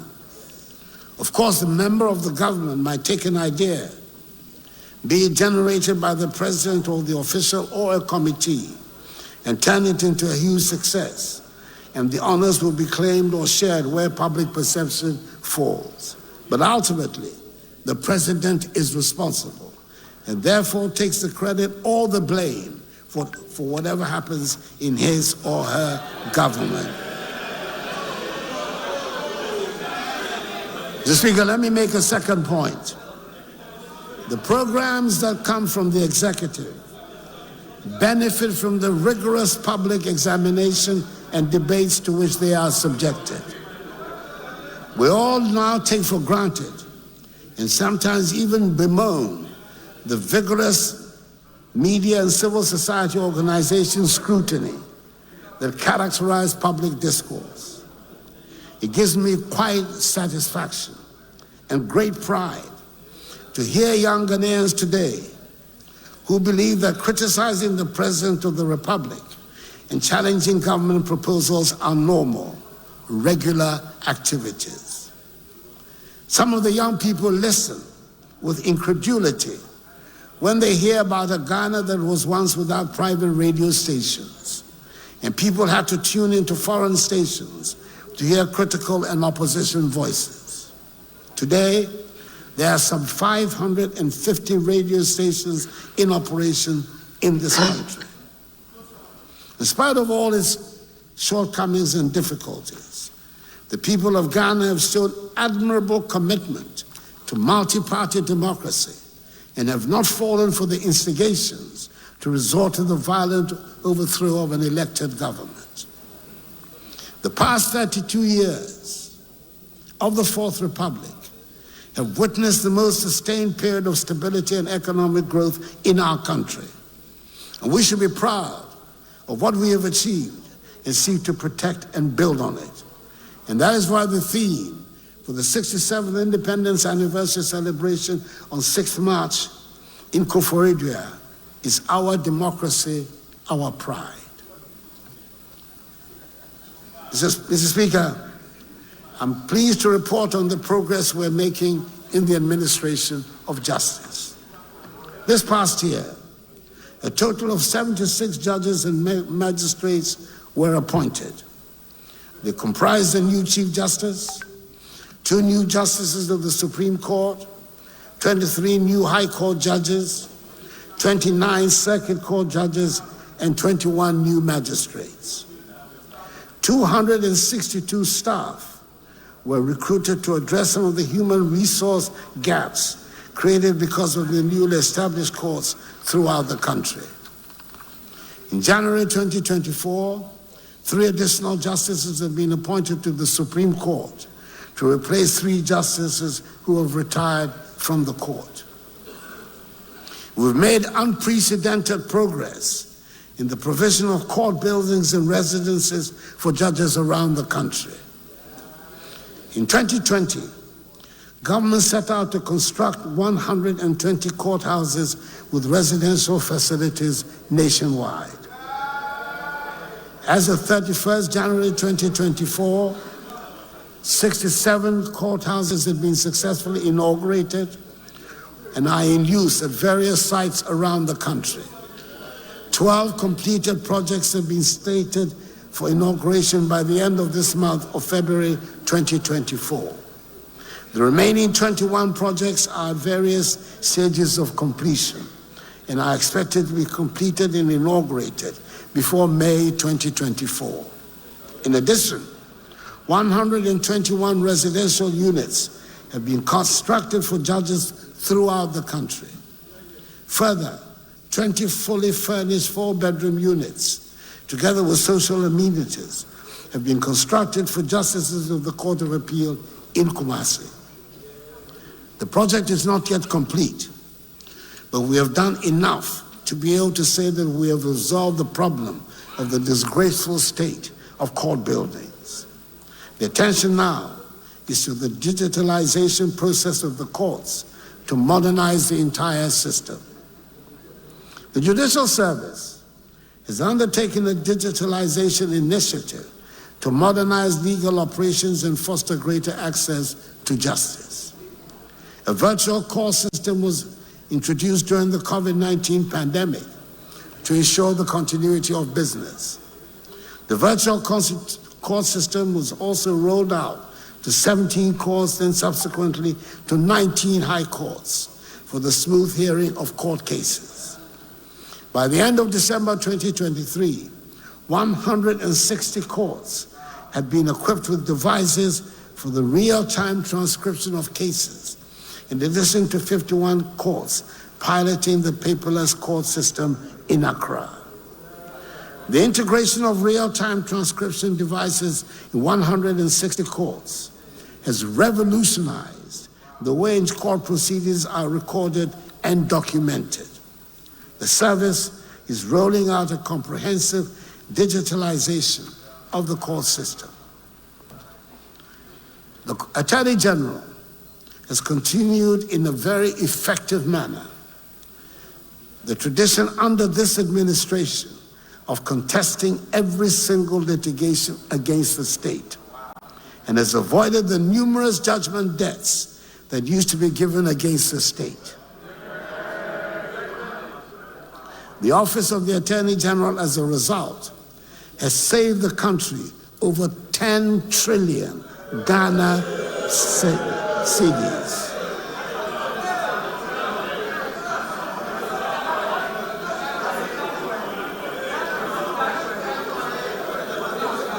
All the evidence is there. I shall be performing a pleasant duty in a few weeks' time when I commission the Law House, the 12-story office building which will house the offices of the Attorney General and the Ministry, and finally bring to an end the age-old office accommodation problem. I must declare a personal interest in it, as the building was started when I was Attorney General in the government of President John Agyekum Kufuor back in 2001. Mr. Speaker, I acknowledge and share the frustration and deep disappointment we all have that the convergence of events and fate have conspired to place impediments on the path of the rapid development trajectory we were on. I'm proud that in spite of the dramatic financial crisis that we encountered in 2021, whose worst effects became manifest in 2022, the transformative measures we introduced in the first 4 years of office make it possible to showcase an impressive array of developmental projects across the length and breadth of the country. I do not intend to go through the long, even if interesting process of enumerating the projects the Akufo-Addo government has undertaken since coming into office, their location, and what stage of completion they are in. Mr. Speaker, with the best will in the world, there simply will not be the time to do that, even if we spend all day here.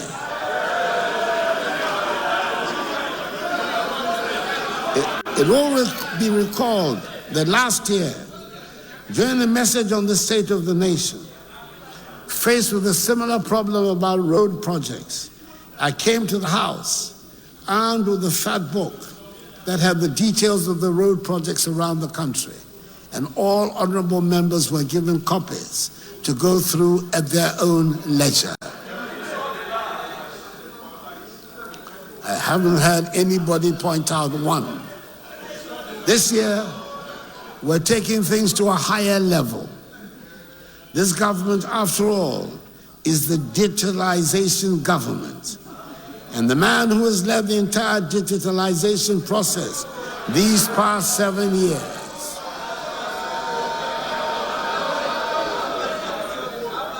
my indefatigable Vice President,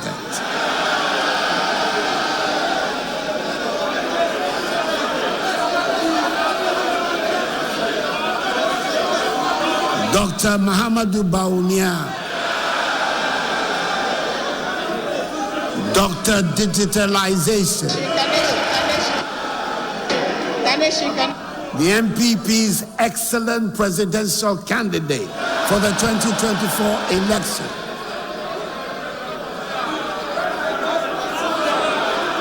is coming out with what will allow everyone and everybody and anyone to check on every project being undertaken by the government without having to listen to the President's message on the state of the nation. We are calling it the Performance Tracker. You can check and satisfy yourself about the status of the projects and their location. And you could stop by and make a physical inspection if you were so minded.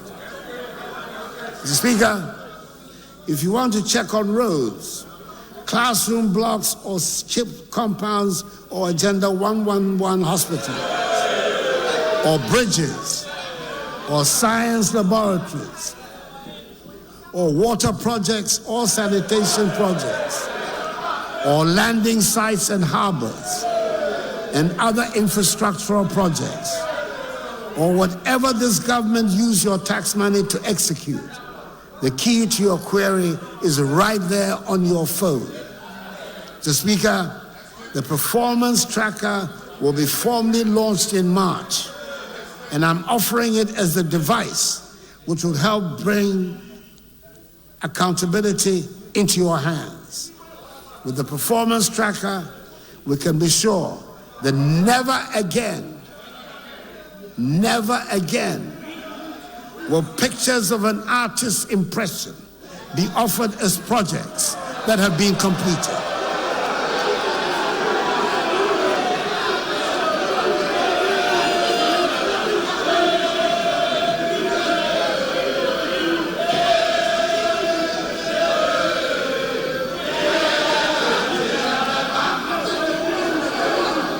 I'm able to recommend the Performance Tracker in the sure knowledge that the Akufo-Addo government has done more in education in terms of student enrollment, teacher training and employment, provision of infrastructure than any government. We have similarly done more in health, agriculture, security, roads, railways, tourism, digitalization than any other government. Thanks to the Performance Tracker, the President no longer has to go through lists. And I have the confidence to say that every performance indicator used shows we have done more in these 7 years than in any of the 8 years under the National Democratic Congress.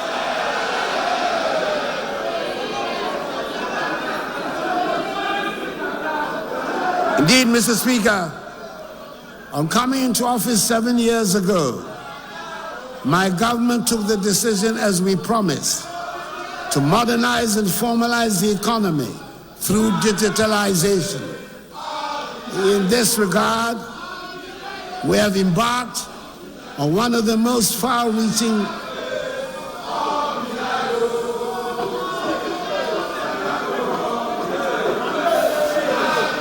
Mr. Speaker, come what may, I will have my day in Hansard. I will have my day in Hansard. Come what may. Believe you me.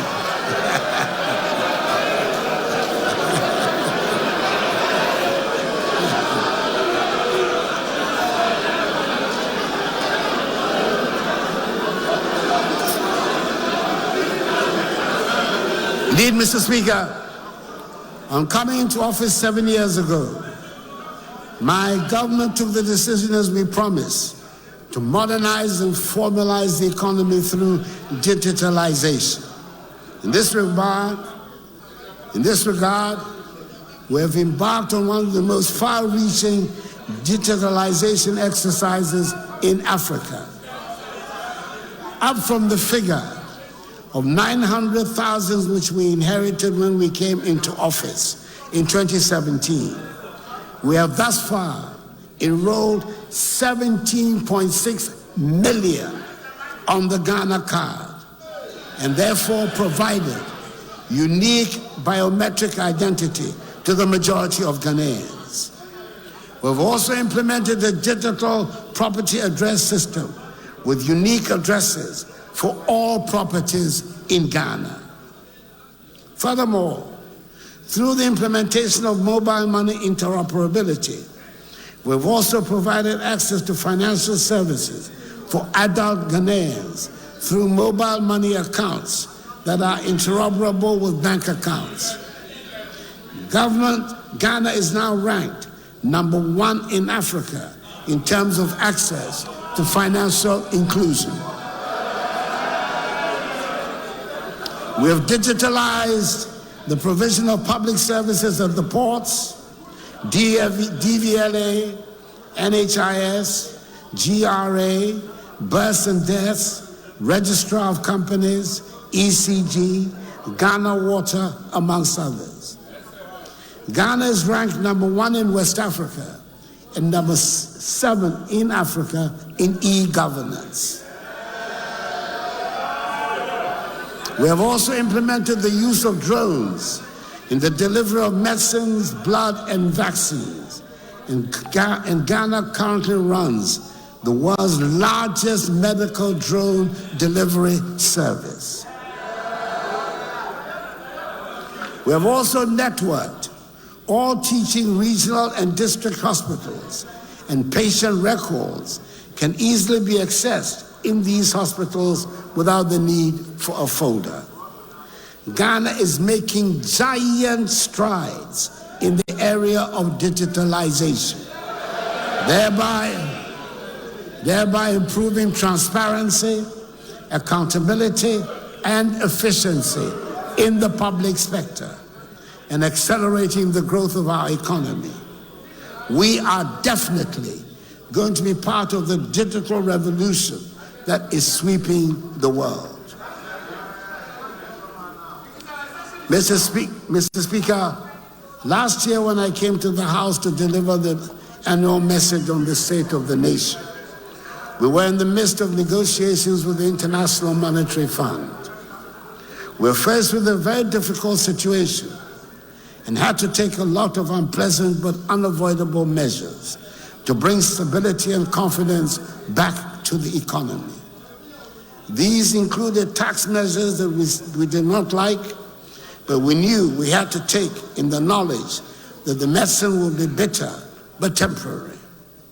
Mr. Speaker, a year ago, I also stated the decision to undertake a comprehensive debt restructuring of our domestic and external debt to ensure we remain resolute in our objective to restore macroeconomic stability and sustainable growth. The decision was not an easy one, considering the complex and diverse domestic debt landscape. We had to consider safeguarding the financial sector, preserving social and economic conditions, and protecting our domestic debt market. A year on, I'm happy to inform you, Mr. Speaker, that we have made significant progress. We requested an unprecedented number of bondholders to participate in a voluntary exchange, and we were able to exchange successfully some 203 billion cedis worth of bonds. Not only was the exchange successful, but it helped us to secure within 5 months, the shortest possible time in recent debt restructuring history, a staff-level agreement to an executive board agreement with the IMF. My gratitude goes to all financial sector players, organized labor, firms, regulatory institutions, and all individuals who made this painful exercise successful. Mr. Speaker, as you may recall, government successfully paid the first coupon of 2.3 billion cedis on the new bonds on 22nd August 2023. At the time, that was the single biggest payout of domestic payments in a single day for Ghana. We then paid 2 billion and 60 million cedis for the last leg of the domestic debt exchange on 5th September 2023.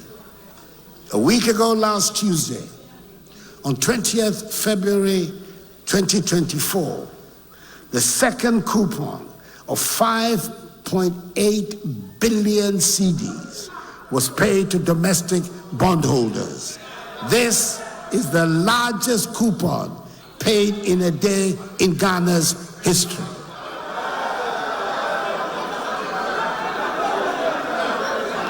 On the external debt side, we achieved a significant milestone by reaching an agreement with our public creditors. And I'll use this occasion to express our appreciation to the Republic of France and the People's Republic of China, co-chairs of the Official Creditors Committee, for their positive roles in this achievement. We have also intensified our engagement with our external bondholders on the principles of transparency, fair treatment, consistency with the IMF debt sustainability analysis, and good faith. We are focused and committed to accelerating the process.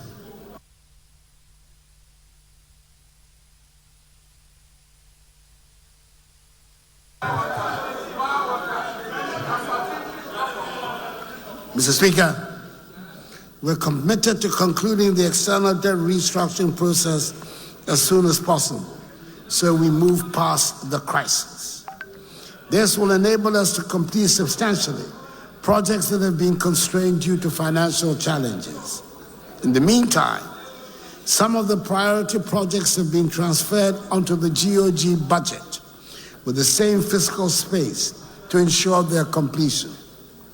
This will enable the Kumasi International Airport, with some 98% complete, to be completed by May. Other projects like the Komfo-Anokye Teaching Hospital, CATH, maternity block in Kumasi, the Takoradi Interchange, the Beche-Bilamti Interchange in Accra, the University of Environment Sustainable Development Project at Bunso in the Eastern Region, Phase 2 of the construction of roads in Tamale, and the construction of the 84-kilometer railway line between Tema and Akosombo would also be completed. Mr. Speaker, I'm happy to announce that an alternative source of funding has also been secured for the reconstruction and completion of La Hospital project as a fully functional modern hospital with the necessary equipment for diagnosis and treatment. The contractor has been paid an advance mobilization of 15%, representing some $7.5 million United States dollars, and work has begun. The project commenced effectively in January this year and will be completed in 28 months. Mr. Speaker, it is important to underline that the recent change in the leadership of the Finance Ministry will not affect government's determined commitment to implementing the terms agreed with the IMF to ensure that we restore the economy to healthy growth as soon as possible. Indeed, the macroeconomy was much stronger at the end of 2023 than in 2022. Inflation, which peaked at 54.4% in December 2022, has reduced to 23.5% in January 2025. Real GDP growth for the first 3 quarters of 2023 averaged 2.8%, higher than the targeted growth rate of 1.5% for 2023. The CD has been largely stable since February 2023, with a cumulative depreciation of 9% between February and December 2023. Gross international reserves reflected a significant buildup of over 5.9 billion United States dollars, enough to cover 2.7 months of import of goods and services.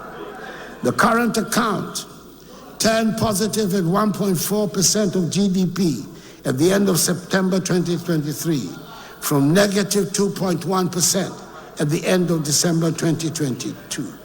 Generally, the macroeconomic indicators are once again all pointing in the right direction.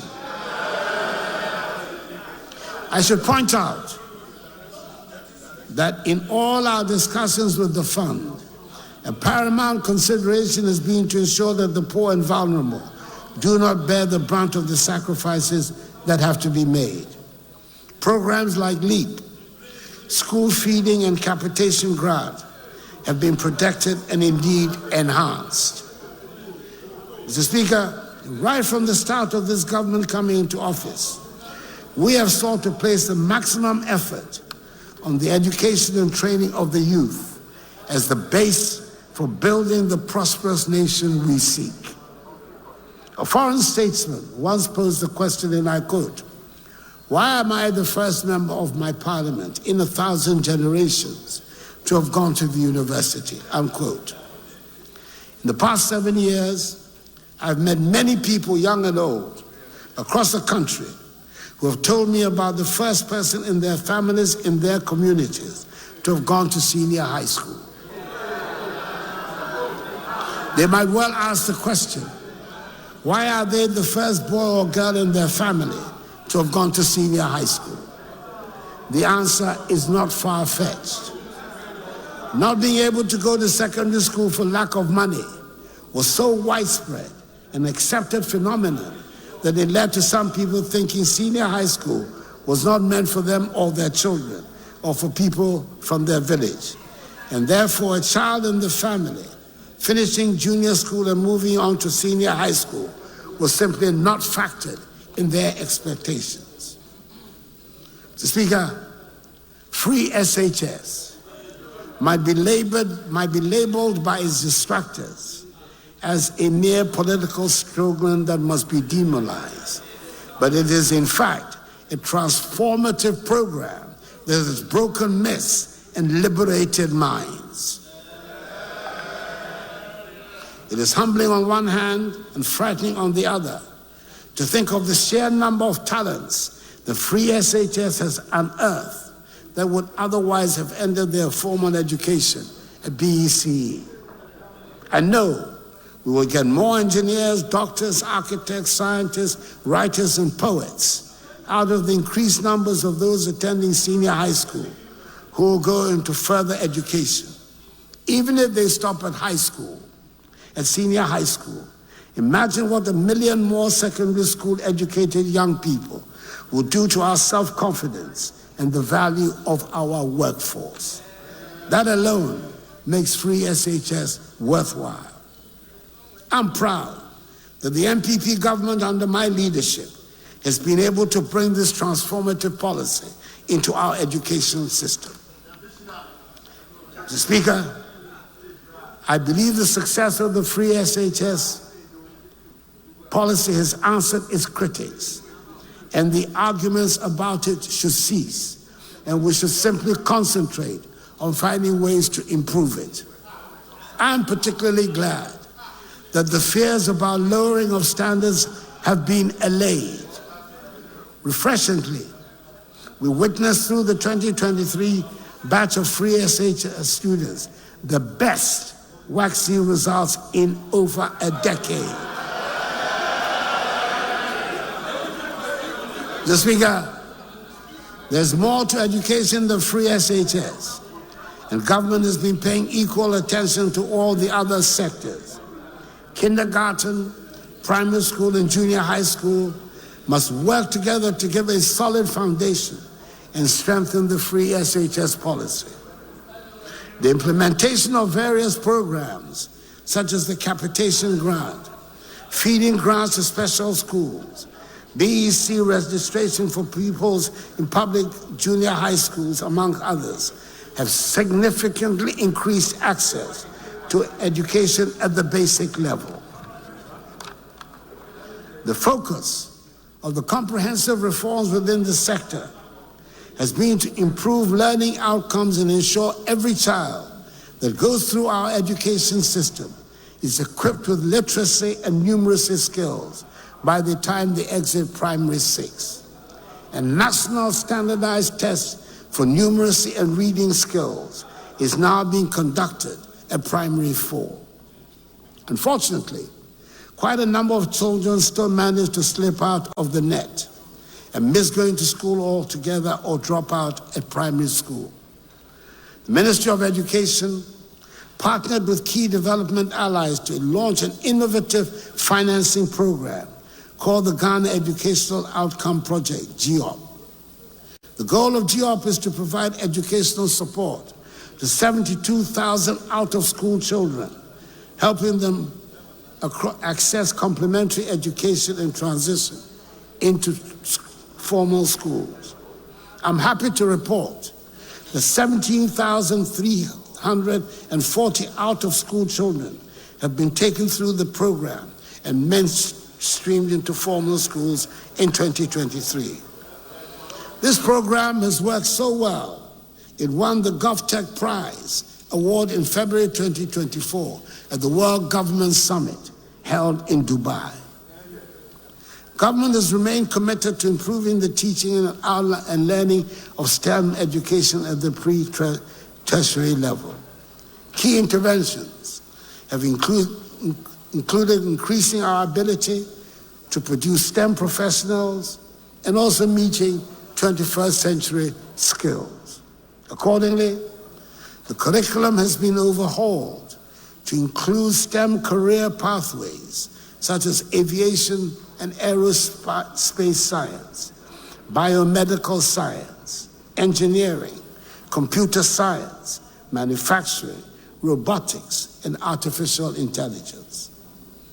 Government has also increased its investment in infrastructure for science, technology, and engineering and mathematics, STEM education at the pre-tertiary level. The construction of 10 STEM schools and 10 STEM centers has commenced across the country, with 7 STEM model schools having been operationalized. These schools have been equipped with state-of-the-art laboratories and classrooms, dormitories, assembly halls, dining halls, and conducive environments to foster teaching and learning. The operationalized schools have a total enrollment at present of 2,400 students reading general science and STEM. Mr. Speaker, in recognizing the critical role of technical and universal and vocational education and training in the country's industrialization agenda, the government continued implementing key reforms in the TVET space, including the expansion of the free senior high school program to include students in public TVET institutes.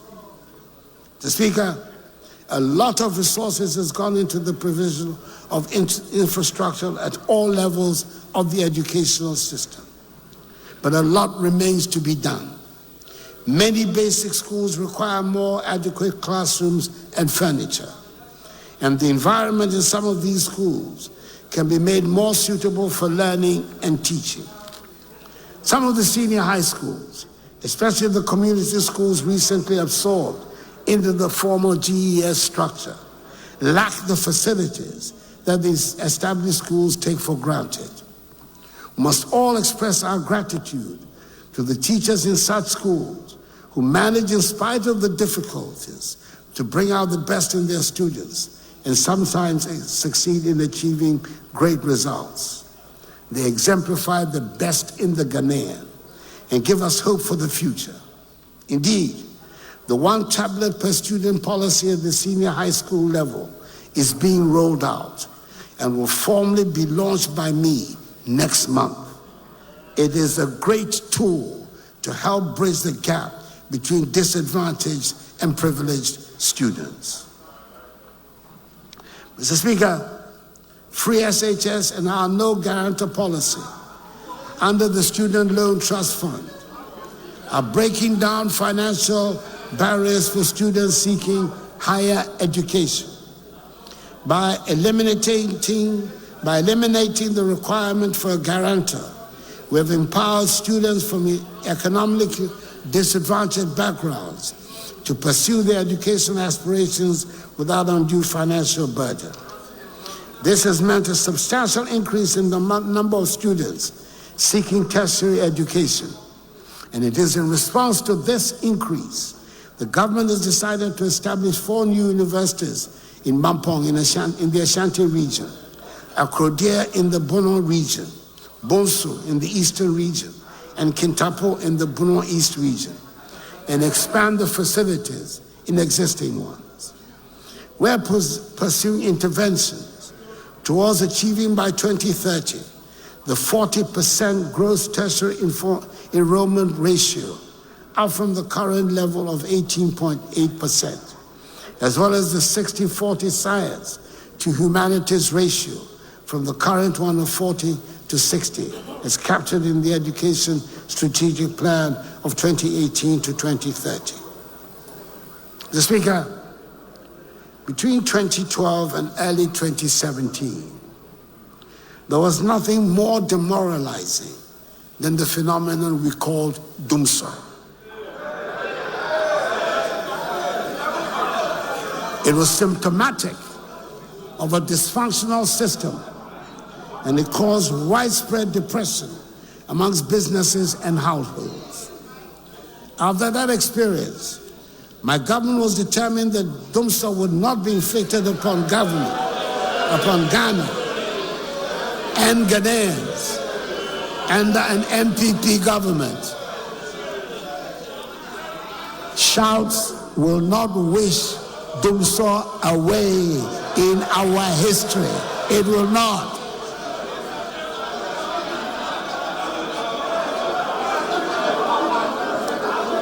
After that experience, my government was determined that doomsday would not be inflicted upon Ghana and Ghanaians under an MPP government. And I'm glad to be able to say, so far, so good. We have managed to keep the lights on these last 7 years, even in the NFT sector with discipline and expertise to avoid a repetition of the hardships inflicted on Ghanaians some years ago. Furthermore, through determined, skillful negotiation, we have been able to reduce considerably the energy sector debt that we inherited. Indeed, the government negotiating team carried out a successful reconciliation exercise with the IPPs and ECG, which established that the IPP arrears position was not the $1.6 billion that had been previously reported in the media, but was actually $1.2 billion. That is savings of some $400 million.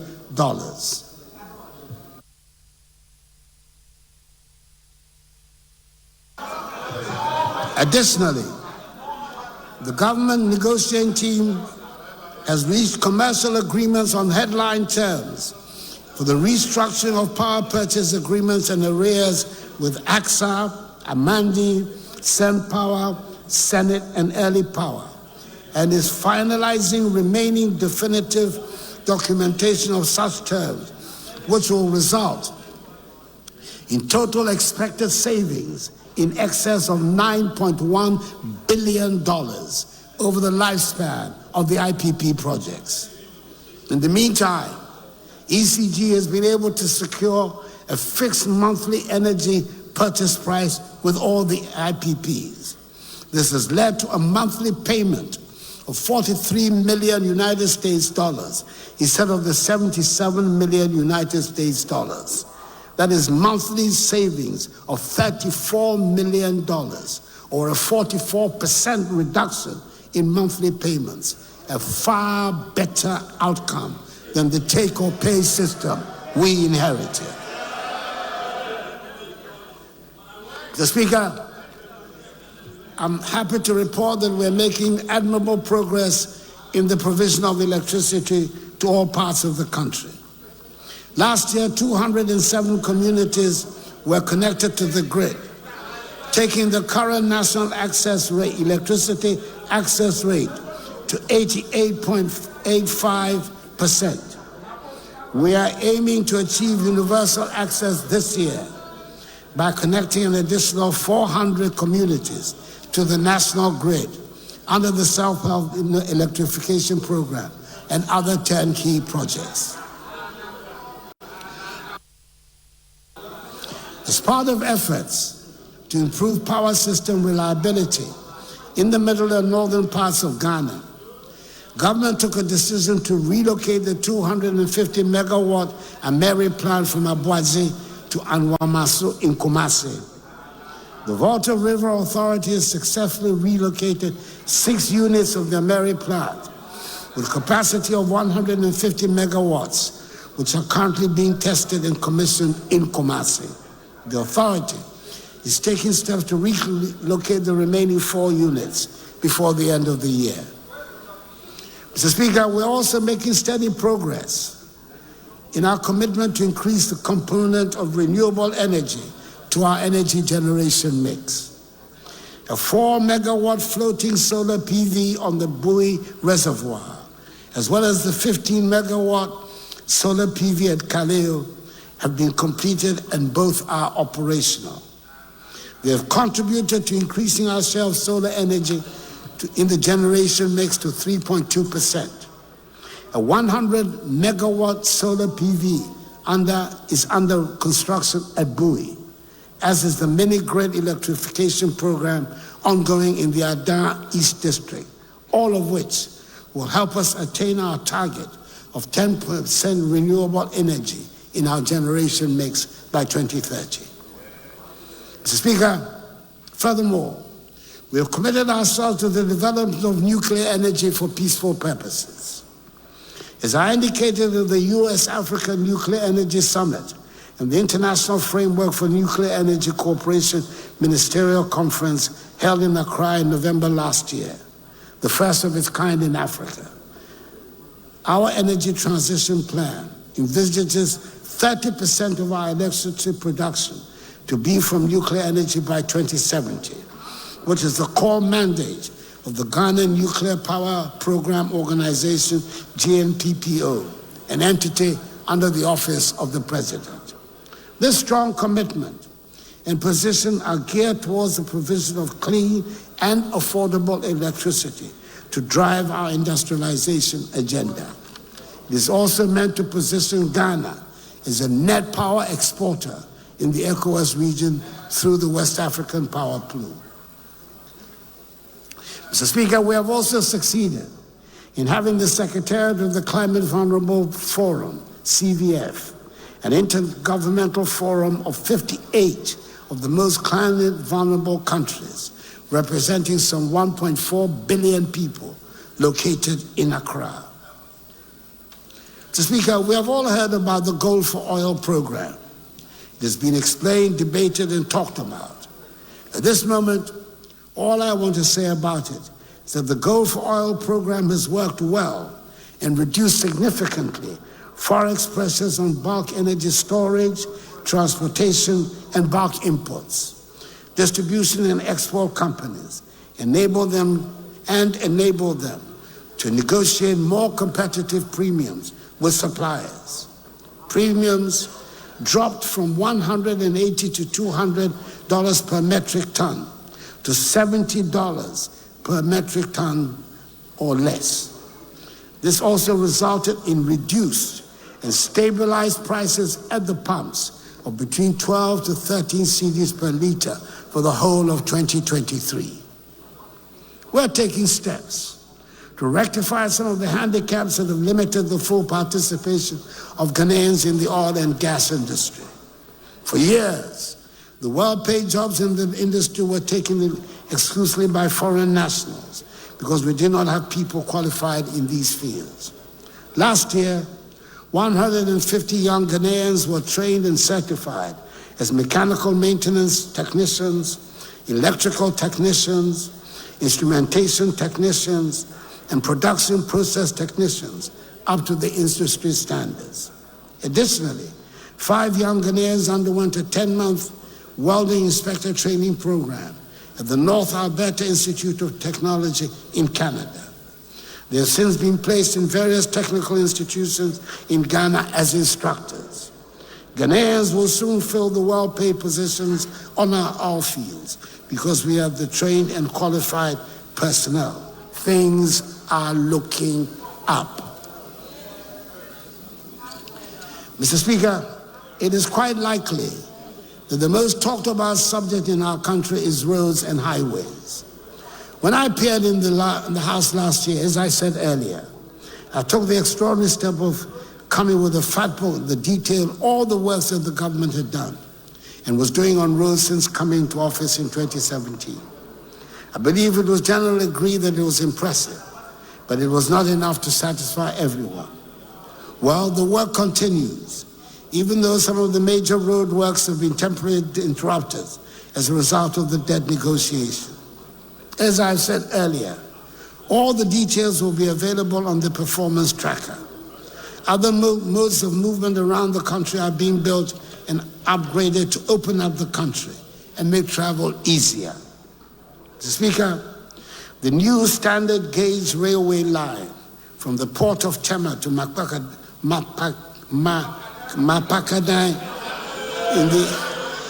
in the Asiojaman district, of the Eastern region, covering a distance of some 100 kilometers, is at the final stage of completion. By the middle of the year, the line will be commissioned for operations to commence with brand new standard gauge diesel multiple unit trains, the first of their kind to be used in our country. It is worth mentioning that a rail bridge is being built across the Volta as part of this railway line. I have no doubt it will attract a lot of interest. I'm a great believer in the importance of aesthetics as much as the practical, and that is why I encourage the constructors to construct the railway bridge, which was not a part of the original contract, across the Volta to make the journey more scenic.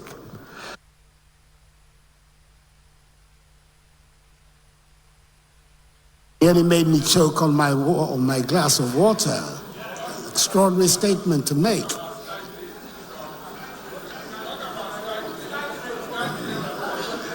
The development is on course of a new standard gauge Western Railway line to serve passengers, the mining sector, as well as support industrialization to boost the development and growth of this nation. The plans for the extension of the railway line to Paga might not materialize during the rest of my administration, but I'm sure they will not be abandoned. Mr. Speaker, there's no argument that food self-sufficiency is the basic requirement for national security and the foundation for building a prosperous nation. Last year, government reviewed the Planting for Food and Jobs, PFJ program, which had been implemented since 2019. Based on lessons learned, government developed and launched under the dynamic leadership of the new Minister for Food and Agriculture,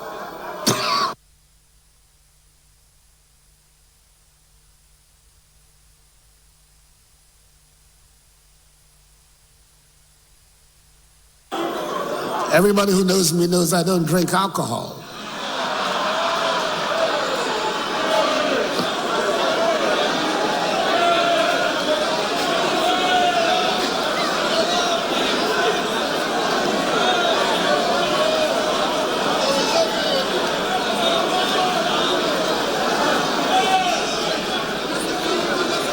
Last year, government reduced the Planting for Food and Jobs program, which had been implemented since 2017. Based on lessons learned, government developed and launched under the dynamic leadership of the new Minister for Food and Agriculture, the second phase of the PFJ. The second phase of the PFJ sets out a 5-year agenda to ensure food self-sufficiency and resilience. Strategic targets have been set for 11 priority products in the immediate term, September to December 2023. Short term, year 2024. Medium term, 2025-2026. And the long term, 2026-2028.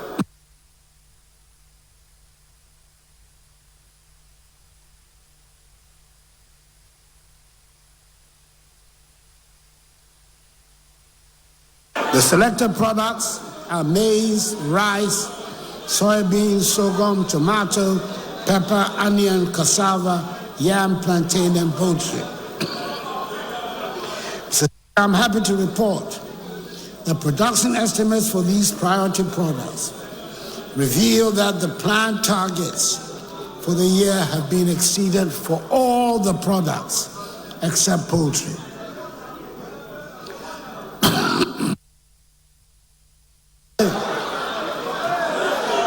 Poultry obviously requires extra attention.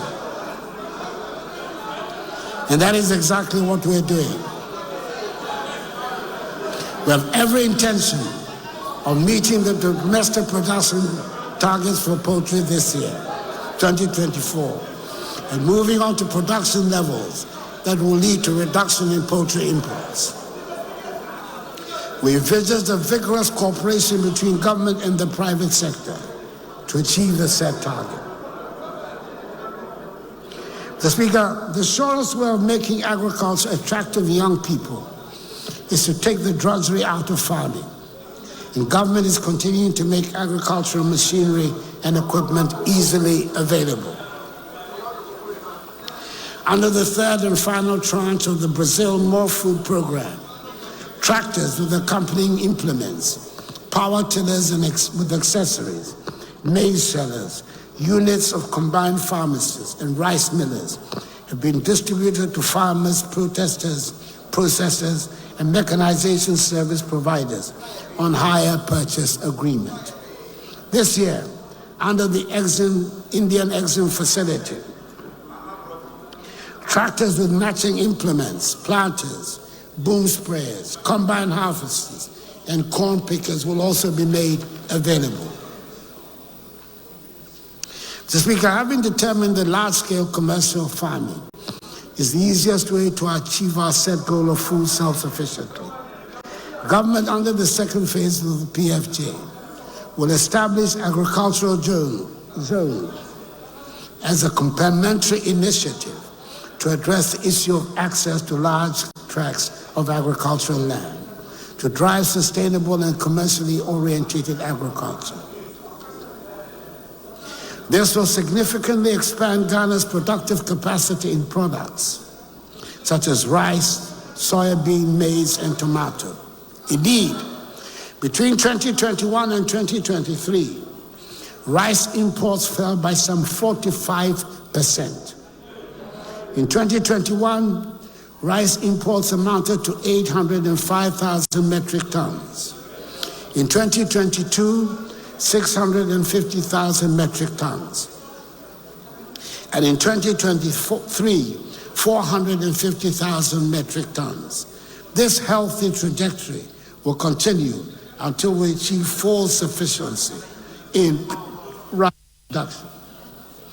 For each agricultural zone, government will partner with the private sector to provide the necessary irrigation infrastructure, develop access roads, expand power, solar and hydro, and provide mechanization services. Various locations across the country with potential to be food baskets have been identified for the establishment of the agricultural zones. They include the Afram Plains, Chopoli, Kumowu, Kratchi, and Nkranza, amongst others. Mr. Speaker, we all witnessed a spectacular increment of the cocoa price from 800 cedis per bag to 1,300 cedis.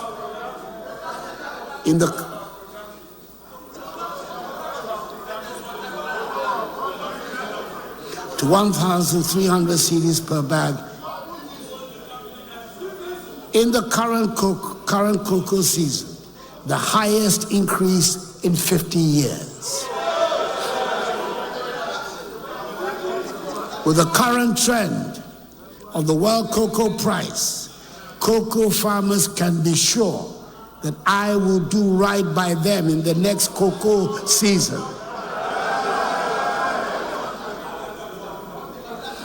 Mr. Speaker, government has begun the development of 7,100 hectares irrigation infrastructure in 5 identified economic enclaves within the Afram Plains agricultural zone, Work is also continuing towards the completion of the Temne Phase 3 extension and via irrigation schemes. This will make additional 1,150 acres of irrigable land available for cultivation of rice and vegetables. The Ghana Irrigation Development Authority will continue with the development of small earth dams in the northern, upper east, upper west, northeast, and savannah regions to support the One Village, One Dam initiative. Whilst at it, Mr. Speaker, we have not forgotten about the welfare and well-being of our fisher folk. My government has completed the construction of 12 coastal fish landing sites at Axim and Discove in the western region, Moray, Mountford, Winneba, Senyabreku, Gomoa Fete, Otram, and Infansiman in the central region, Tessie and Osu in the greater Accra region, and Kita in the Volta region. Additionally, I had the pleasure in May last year of commissioning the newly constructed Elmina Fishing Harbor in the central region, much against the hopes of the naysayers. And God willing, soon this year, I will also commission the Jamestown Fishing Harbor, which currently stands at 88% complete and is expected to be ready by August 2024. Mr. Speaker, to help address the incidence of premixed fuel diversion and hoarding, government last year completed the installation of 50 out of the 300 premixed fuel automated dispenser. My expectation is that the remaining automated dispensers will be installed by September this year to help optimize the distribution of premixed fuel. Government will continue to take decisive actions, such as the close season, to help safeguard the ocean's capacity to regenerate and to continue to deliver substantial economic, environmental, and social value for our development. Mr. Speaker, last year, Ghana regained her position as the leading producer of gold in Africa, having overtaken South Africa. Our gold production reached an unprecedented 4 million ounces, according to preliminary reports. This is as a result of the progressive policies we have been implementing, which have led to the revival of dormant mines like the Obuasi and Bibiani mines and the expansion of existing ones. The reduction in withholding tax on unprocessed gold by small-scale miners from 3% to 1.5% has resulted in some 900% increment in gold export from the small sector over the last 2 years. Leveraging on these resources, we introduced the innovative gold for oil policy, which accounts for some 30% of our total crude oil consumption.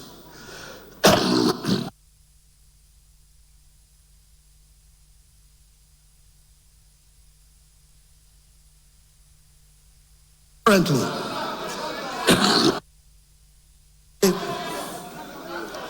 3 large-scale mines are under construction in Ahafo, Upper East and Upper West regions, with Cardinal Namdini set to pour its first gold in the Upper East region in the last quarter of this year. With these new nines, our gold production is expected to increase to some 4.5 million ounces annually. Mr. Speaker, to add value to these volumes of production, we have constructed through a public-private partnership a 400-kilogram capacity gold refinery, and we're in the final stages of negotiations for a London Bullion Market Association certificate.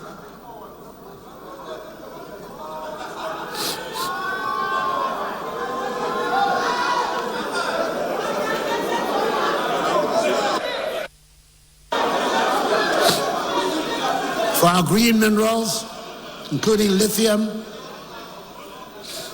We have put in place a policy for their exploitation and management to ensure beneficiation across the value chain of these critical minerals. The Speaker, as it has been widely reported, Newman Corporation, the world's largest gold-producing company, which operates 2 huge mines in our country and is constructing a third, has announced its intention to sell its Achim mine in the eastern region, the 3rd largest mine in the country, which produced some 420,000 ounces of gold in 2022. As part of government's policy to modernize the mining sector, to indigenize the mining sector, we will engage with Newmont to give priority to Ghanaian investors who will want to acquire this mine to ensure that our mineral resources better benefit the Ghanaian people. The Speaker, we continue to work to ensure the protection of our forests and wildlife resources while reclaiming degraded forests. Some 42 million trees have been planted over the last 3 years under the Green Ghana project, and some 690,000 hectares of degraded forests have been cultivated between 2017 and 2022 under the Ghana Forest Plantation Strategy. Mr. Speaker, the main cornerstone of our move towards the industrial transformation of Ghana is the One District, One Factory policy, this government's iconic flagship initiative. It demonstrates how government can stimulate and incentivize the private sector to expand and diversify manufacturing across the country by harnessing locally available raw materials. It is significant to note that within the relatively short span of 6 years, government has directly intervened to stimulate interest in and support many private sector business promoters to make significant investments in manufacturing under the One District, One Factory program.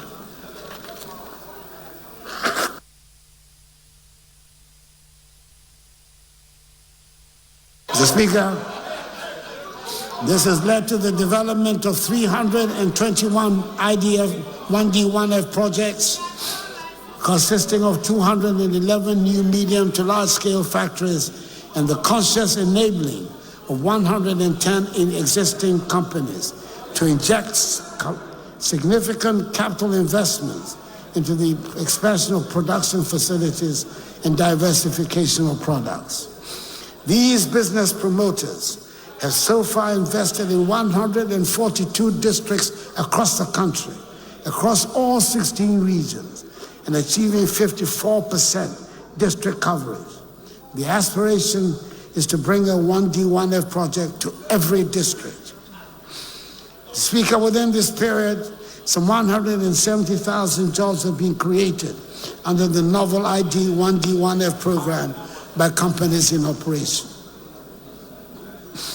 The Speaker, government approved a number of incentives, including duty exemptions to support the implementation of the 1D1F program. In 2019 and 2020, 37 1D1F companies were granted exemptions approval by this august House. However, from 2021 to date, no exemptions have been granted. Mr. Speaker, I urge the House to consider and approve all the outstanding exemption applications as a matter of urgency.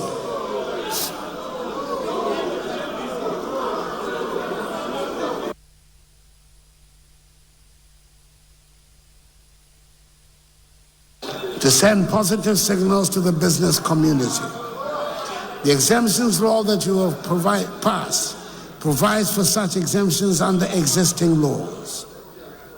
The Speaker, the other initiative aimed at stimulating industrial growth that we have been actively promoting is automotive assembly and component manufacturing. It is universally recognized as a key strategic sector for stimulating industrial transformation. The comprehensive automotive development policy launched by government in August 2019 has undoubtedly been the catalyst that has attracted a record number of 12 original equipment manufacturers, including Volkswagen, Toyota, Suzuki, Nissan, Peugeot, Kia, Hyundai, Honda, to set up assembly plants and produce a range of models here in Ghana.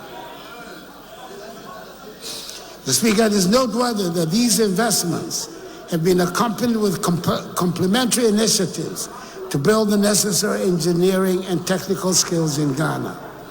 Toyota Ghana has partnered the School of Engineering Sciences of the University of Ghana to establish and operate a modern auto engineering training center for engineering students and the industry to acquire applied auto engineering training. Similarly, Kia Motor Company of Korea has upgraded the Rana Motors West African vehicle assembly with state-of-the-art equipment for training of auto repair and maintenance technicians, including repair and maintenance of electric vehicles. Mr. Speaker, to spur on industrialization, we're implementing the 4-project agenda of the Ghana Integrated Aluminum Development Corporation, GIADEC, with projects 1 and 2 having already taken off. And last month, we signed an agreement for the implementation of Project 3. Mr. Speaker, we will lay before this August House, at this first meeting of this session of Parliament, a legislative instrument to prohibit the export of bauxite in its raw state. We're also in the concluding phase of discussions for the establishment of a $450 million US dollar refinery to refine the manganese we produce. Speaker, we have all long acknowledged the trade between African countries must increase if we are to make any headway with our dreams of prosperity on the continent. I'm happy to report that the setting up of the AFCFTA with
for some people to the formal sector and formal sector jobs.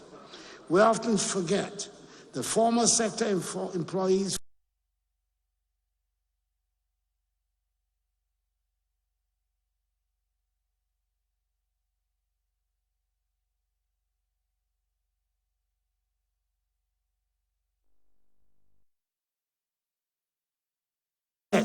launched a self-employed enrollment drive, SEED, an initiative which seeks to improve coverage and increase the contributor base of the SNID scheme. Since the launch of the SNID initiative, some 600,000 self-employed persons have been enrolled onto the program and now have some form of social security cover. Effective 1st January 2024, all pensioners on the SNID pension payroll as of 31st December 2023 have had their monthly pensions increased by 15%. This translates to 10.05% of effective increase for the highest earning pensioners and 36.37% effective increase for the lowest earning pensioners. The 15% indexation rate will result in an additional expenditure of 697 million cedis. The total benefit expenditure for government under the SNIT scheme alone is projected to increase from 5.4 billion cedis in 2023 to 7 billion cedis in 2024. Mr. Speaker, I believe we can say with certainty that in the tourism sector, Ghana is finally realizing her long-promised potential. Starting from the events and excitement of the year of return in 2019, Ghana has truly become an attractive tourist destination, with visitors' numbers increasing every year. December in GH is now an established and increasingly attractive phenomenon, which brings visitors to our country in the month of December and has changed the events calendar around the Christmas holiday season in Accra and many other towns. Mr. Speaker, for the first time since the Kwame Nkrumah Memorial Park was constructed in 1992, government has undertaken a full modernization rehabilitation of the facility. Since the commissioning of the modernized park in July 2023, the number of domestic and international visitors has risen dramatically. A national newspaper reporting on activities at the revamped park had a screaming headline which said, "Akufo-Addo resurrects Nkrumah."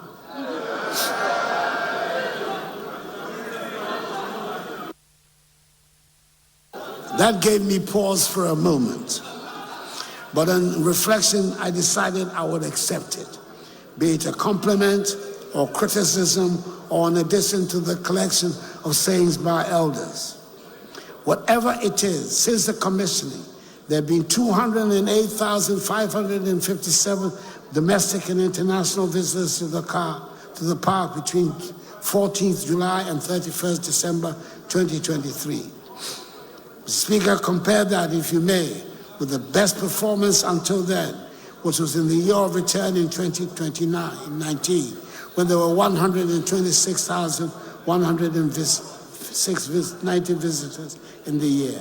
Other facilities are being upgraded, and it's good to know that the private sector is showing interest in getting into the development of tourist attractive sites. Mr. Speaker, the National Museum Gallery, which had been closed down since 2015, has also been fully refurbished. It attracted over 35 visitors in 2023, and I'm particularly pleased the school children form a good part of the visitors to these sites. The first ever Kente Museum, aimed at preserving the cultural heritage in Ghana, has been built at Boonre in the Ashanti region and was recently commissioned by the Second Lady. Preparatory works and designs for the construction of the Heroes Park, a museum to commemorate the founding fathers of Ghana, the Big Six, J.B. Dankwa, Emmanuel Obeche Bilamte, Addo Akufo-Addo, Ebenezer Akwaje, William Uforiacha, Kwame Nkrumah, were completed in December 2023, and construction will commence very soon. Mr. Speaker, government through the National Film Authority is committed to supporting the production of world-class content and films, as well as increasing the cinema infrastructure in Ghana and by extension on the continent. To this end, a favorable fiscal tax regime for cinema projects, including income tax and VAT incentives, import duty exemptions on film production equipment, 20% tax rebate for strategic film productions and film financing reliefs, is being elaborated by cabinet, which should be outdoored very soon and should provide another tangible reason for the choice of Ghana as a film production country. Mr. Speaker, in line with government's commitment to ensure gender equality, the revised National Gender Policy and the Affirmative Action Bill were approved by Cabinet in October 2023. The Affirmative Action Bill is currently before Parliament for consideration and approval, and we count on the support of members of Parliament for speedy passage of the bill. The Ghana Enterprise Agency, GEA, is implementing an only women support program where micro, small, and medium enterprises owned by women with the potential of scaling up their operations, increasing sales, and creating sustainable jobs will receive liquidity support. The GEA is also implementing the Youth Star program, a youth empowerment program which recently disbursed 100 million CDs to some 3,000 youth beneficiaries to upscale their businesses. Mr. Speaker, we're also implementing some interventions directed at providing support for persons with disabilities. In June last year, a significant boost was given to micro, small, and medium enterprises owned by persons with disabilities when government launched the 12 million CD PWD Enterprise Support Program. This grant support program, under the Ghana Transformative Project, is being funded with the support of the World Bank. Again, the Youth Employment Agency has initiated a groundbreaking employment drive targeting 282 persons with disabilities who used to work at poll booths. Speaker, let me now turn to football, a sport that is dear to the hearts of all Ghanaians. I'm sure I disclose no state secret if I state that I am myself an ardent football enthusiast and once played in the University of Ghana team with my friend, the late President John Evans Atta Mills, Fifi to me. Throughout the years, the national team, the Black Stars, has held a special place in the affection of Ghanaians. They lifted up our spirits as they dominated Africa and won 4 continental trophies. They have at other times broken our hearts, but it was not until 2006 that the Black Stars finally broke through to the world stage when they qualified for the World Cup for the first time. You will remember that we rose up as one in our support, and they did not disappoint. Then came the spectacular South Africa 2010 World Cup and its drama, when we almost became the first African side to reach the semifinals of the World Cup. It is fair to say that since the sad events of Brazil 2014, many Ghanaians have been left disappointed by some of the recent results of the Black Stars. Their various attempts have been made to revive the fortunes of the national team and rebuild the enthusiasm of the people with varying degrees of success. The recent AFCON in Cote d'Ivoire was probably the nadir of the performance of Black Stars and has left the nation saddened. However, I am quite certain that the young men and the technical handlers would themselves have wanted to make our nation proud. And I believe that the captain, Andre Dede Ayew, meant every word when he rendered heartfelt apologies on behalf of his teammates to all Ghanaians for the team's early exit. Speaker, I believe it is time for us to take a long-term, far-sighted approach to correct what has gone wrong. It is time to return to scouting, grooming, and developing talent at the grassroots level under a presidential policy on football that I intend to unveil very soon. The School Sports Department of the Ministry of Education will work hand in hand with the Ministry of Youth and Sports in collaboration and synergy with the Ghana Football Association to build district, regional, and national juvenile teams for both girls and boys. The more than 150 AstroTurf pitches constructed throughout the country under this administration provide the foundational facilities to make a start as we strive to provide more of them, which will see a steady progression of talent up the ladder from the junior juvenile teams to the senior sides based on merit and nothing else. A similar approach has been tried before under the 5-year football development plan led by the late Ben Kofi, initiated under the MPP administration of President J.A. Kufuor. It was under this plan that talents such as Michael Essien, Sule Muntari, John Mensah, Derek Boateng, and later Asamoah Gyan and Stephen Appiah were discovered and nurtured. The results became evident to us and the world. It takes time, dedication, and patience. We cannot harvest where we have not planted and irrigated. I have no doubt at all that the Black Stars will rise and make us proud again. Mr. Speaker, the senior women's team, the Black Queens, who do not get half the attention the Black Stars get, have been performing quite creditably. They've gone for 10 matches without any loss until last December, and then when they lost narrowly to Namibia in the qualifying ground for the 2024 Women's African Cup of Nations. Even though they lost narrowly to Zambia in the first leg of the qualifiers for the 2024 Olympic Games, let us wish them well in the second leg to be played in Lusaka tomorrow. I hope they give us something to cheer about.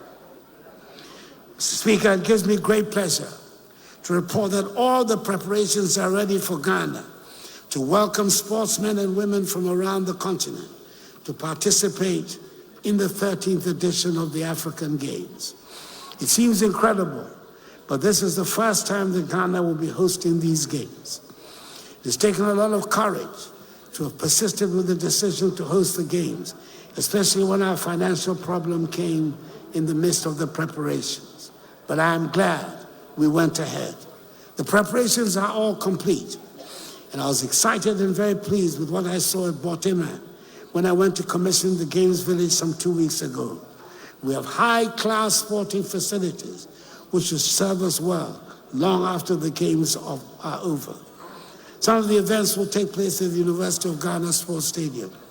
It is worth noting that this is a facility started under former President J. Akufo and was abandoned by successor governments. I'm extremely proud that this project has been finished under my stewardship, not just because of the Games, but also because it has taken 75 years of existence for Legon, Ghana's premier university, to have a sports stadium. I urge all Ghanaians to make our visitors welcome and to patronize the Games and cheer on the participants. Mr. Speaker, this is the 7th time that I've appeared before this House as President to give an accounting of the state of our nation. Luckily for me, I know my way around the place, having spent 12 memorable years here as a member of Parliament. And therefore, even on the few occasions the sections of the House did not want to make me welcome, I was still able to manage. I have one more scheduled date with the House when I will be here to give an accounting of my time in office. By that time, my successor would have been elected. And we will be getting ready for the swearing-in ceremony. The elections will be held peacefully, and the candidate with credibility to take us on to a higher level will win. Let me wish all of us well in the elections on 7th December.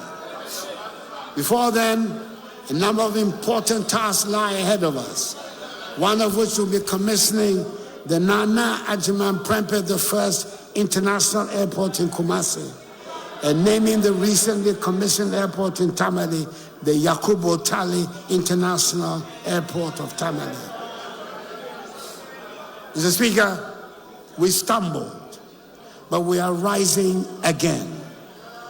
We were bruised, but we are healing. We have recovered our footing. We have dusted ourselves off, and now we face tomorrow with confidence. Every day we pray and hope that adversity may spare our families, our communities, and our dear nation. But should we be confronted by misfortune, we must face it like people with a proud history who fight and do not flee. Yenim kon, yenim jani. That is the Ghanaian spirit. That is our armor and our shield. This is our ethos. Let us believe in Ghana. I believe in Ghana. And may God bless our homeland, Ghana, and make her great and strong. I thank you for your attention.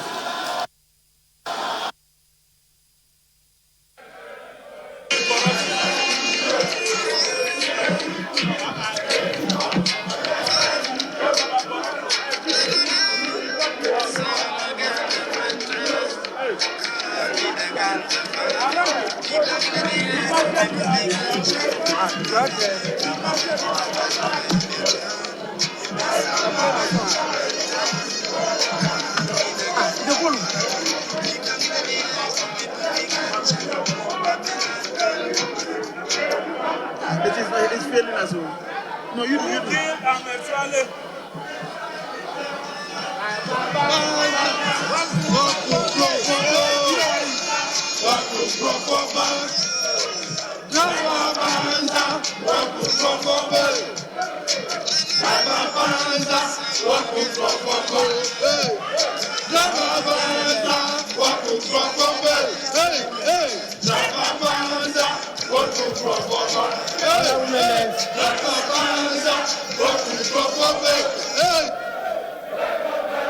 Honorable members, honorable members,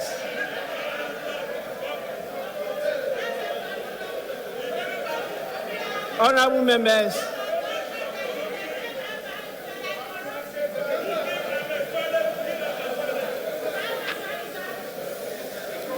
honorable members,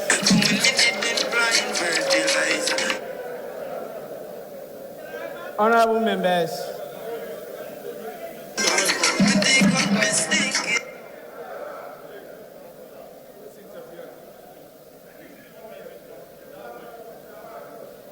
honorable members, I think it's proper and right for us to offer to our revered, distinguished guests for the delay in the commencement of today's proceedings. We have, and we owe it as a duty to let Ghanaians know and our audience why today there was a delay in the commencement of proceedings. And I will want to, on your behalf, also apologize to them for that delay. It was due to circumstances beyond our control. Honorable members, we were compelled to attend to some debilitating constraints to the House, and that kept us an hour behind schedule, and I want to apologize for that delay. Honorable members,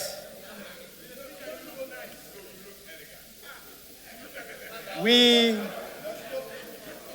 also, in acknowledging the presence of the dignitaries here in the House, failed to mention some very important statesmen who are with us today. And it's proper that we acknowledge their presence. We have with us Dr. Hassan Ayariga,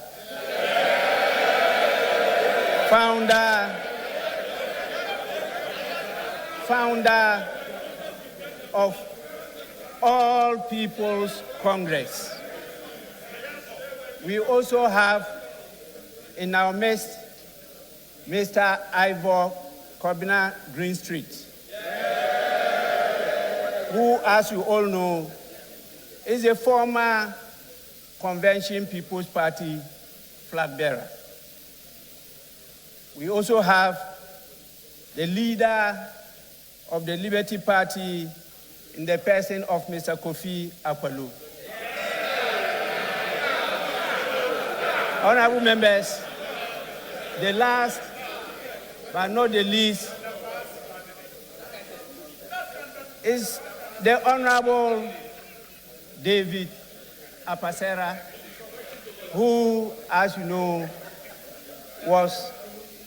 the chairman of the People's National Convention. They are all here with us. We apologize for the oversight, but as we say, Sankofa is permitted, and we have done that. Honorable members,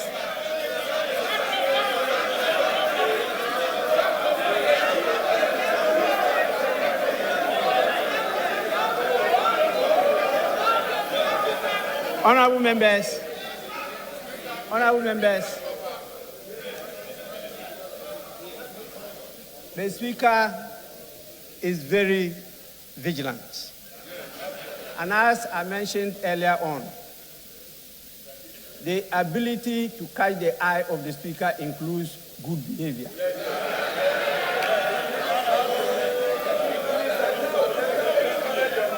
And if for 4 years you are here and you are not able to catch the eye of the Speaker, I'm sure the good people of your constituency will not accept you again. So please, kindly abide by the code of conduct which you yourselves approved here on the floor of the House. With this, I want to, in accordance with Standing Order 72-4, convey to His Excellency, the President, the gratitude of the House for the address.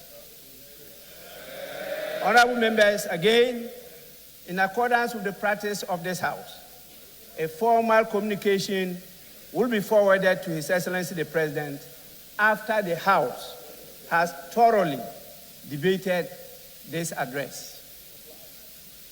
I want to thank all of you for your cooperation, but to emphasize that Ghana is out. Actually, we are down, but not out. And Ghana will rise again.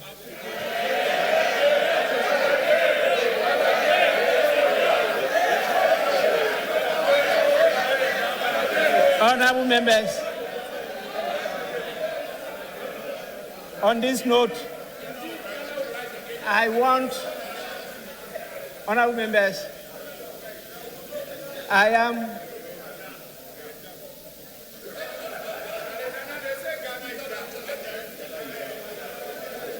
want to call on the majority leader to indicate the nature of the business on the floor. I don't want to go direct to tell him that this is an indication for him to move for an adjournment of the sitting. I say I don't want to.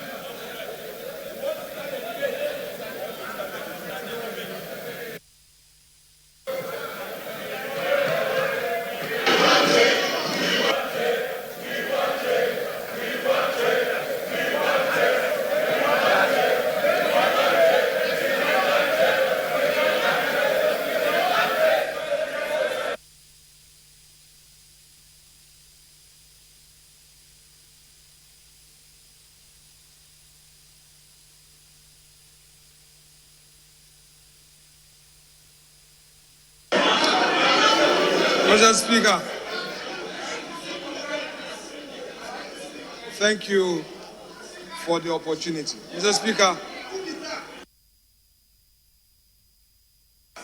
and considering the optimism with which Mr. President has spoken to the nation, Mr. Speaker, you were right, and Mr. President himself acknowledged that considering the situation we find ourselves, we are down, but we rise again under the able leadership he is providing and the future which is assured. Mr. Speaker,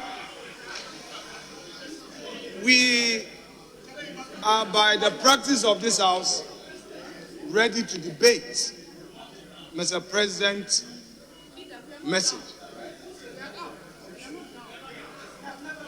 Considering the situation we find ourselves as a country, Mr. Speaker, we are ready to debate this message now.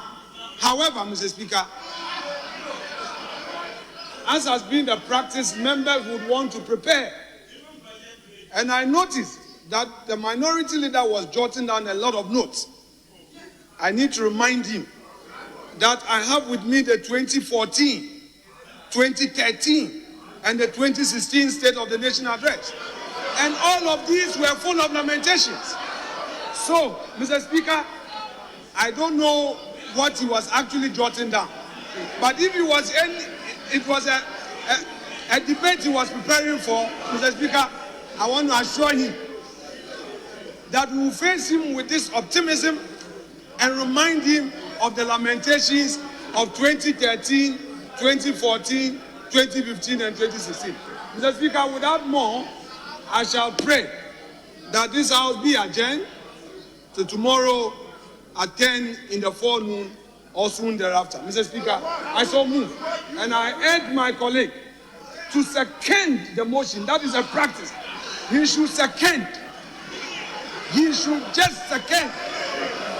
Today is not for debate. Mr. Speaker,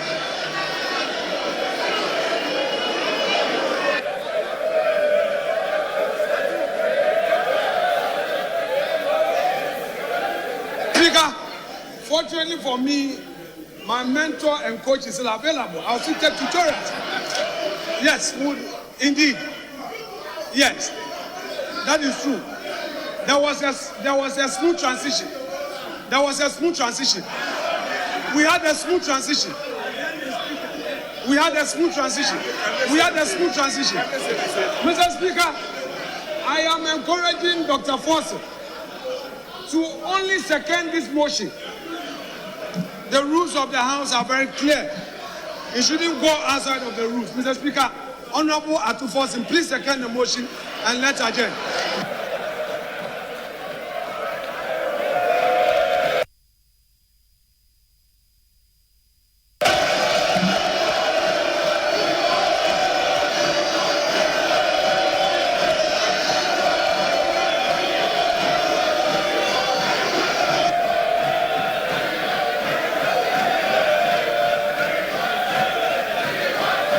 Honorable members, honorable members, honorable members, honorable members.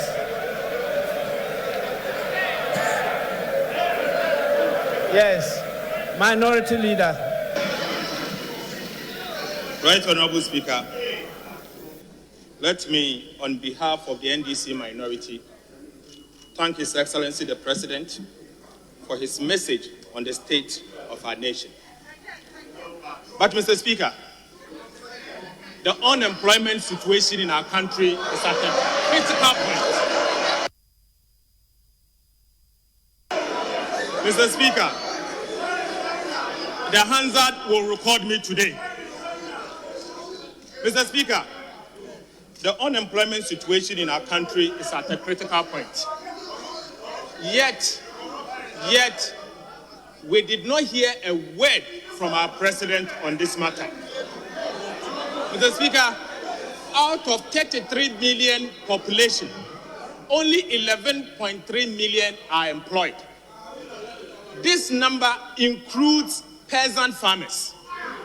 Mr. Speaker, the difference between the 33 million and 11.3 million is what I call ninja. No income, no jobs, no assets.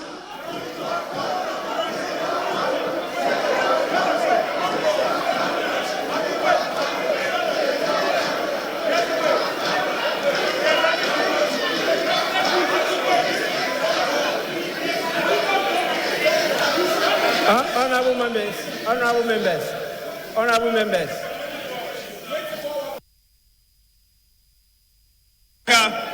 Whether you are a front bencher or a back bencher, I see you.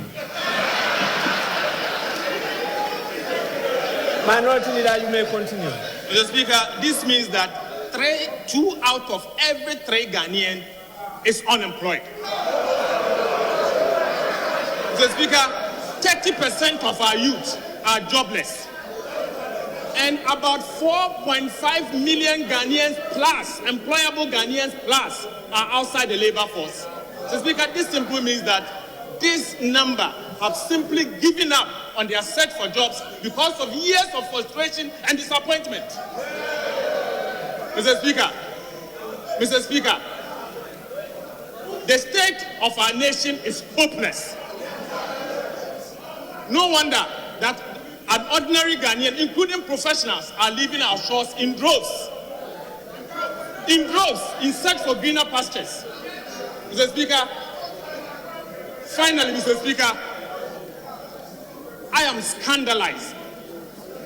I am shocked to the marrow to have noticed that our president, following the recent ministerial reshuffle, has increased the size of his government.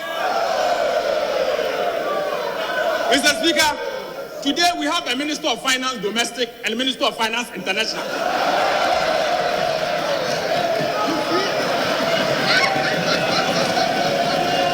Honorable members.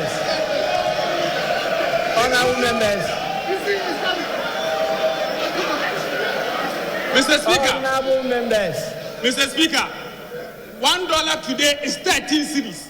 During the time of President Mahama, $1, 3 cedis, 80 pesos.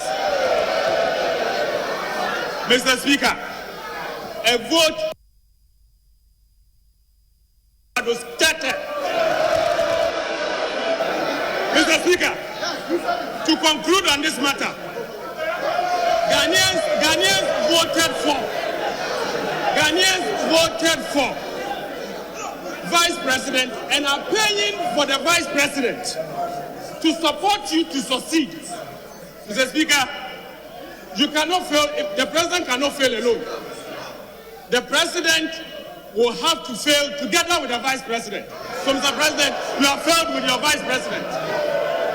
Mr. Speaker, I conclude by saying that Ghanaians will not miss President Akufo-Addo and Alhaji Bawumia. We know you are going.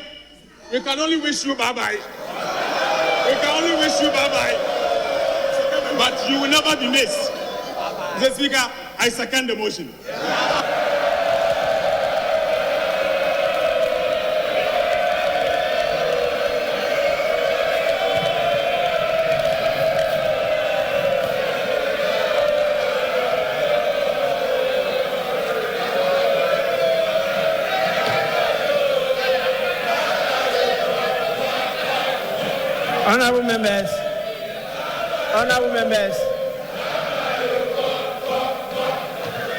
Honorable members, the motion has been moved and seconded. I now put the question. As many as are in favor of adjournment, say aye. As many as are against, say no.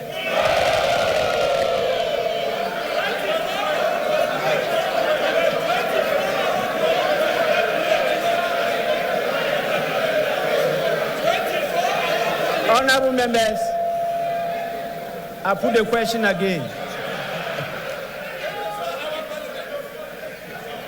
As many as are in favor of the motion, say aye. As many as are against, say no. Honorable members, I think the ayes have it.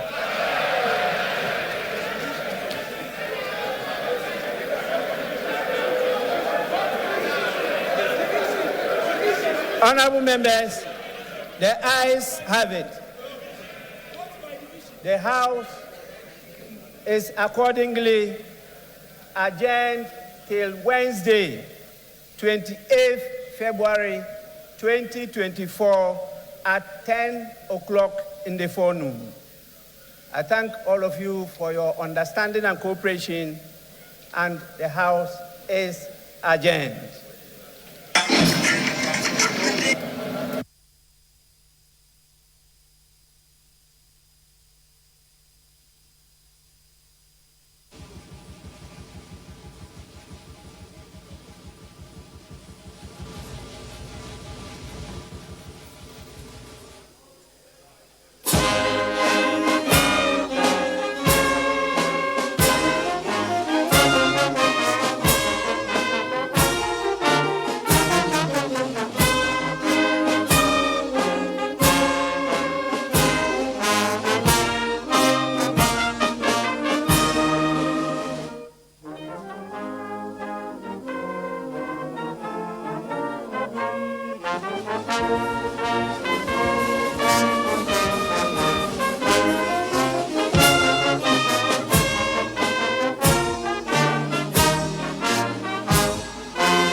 Sit down.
This year the Quakan.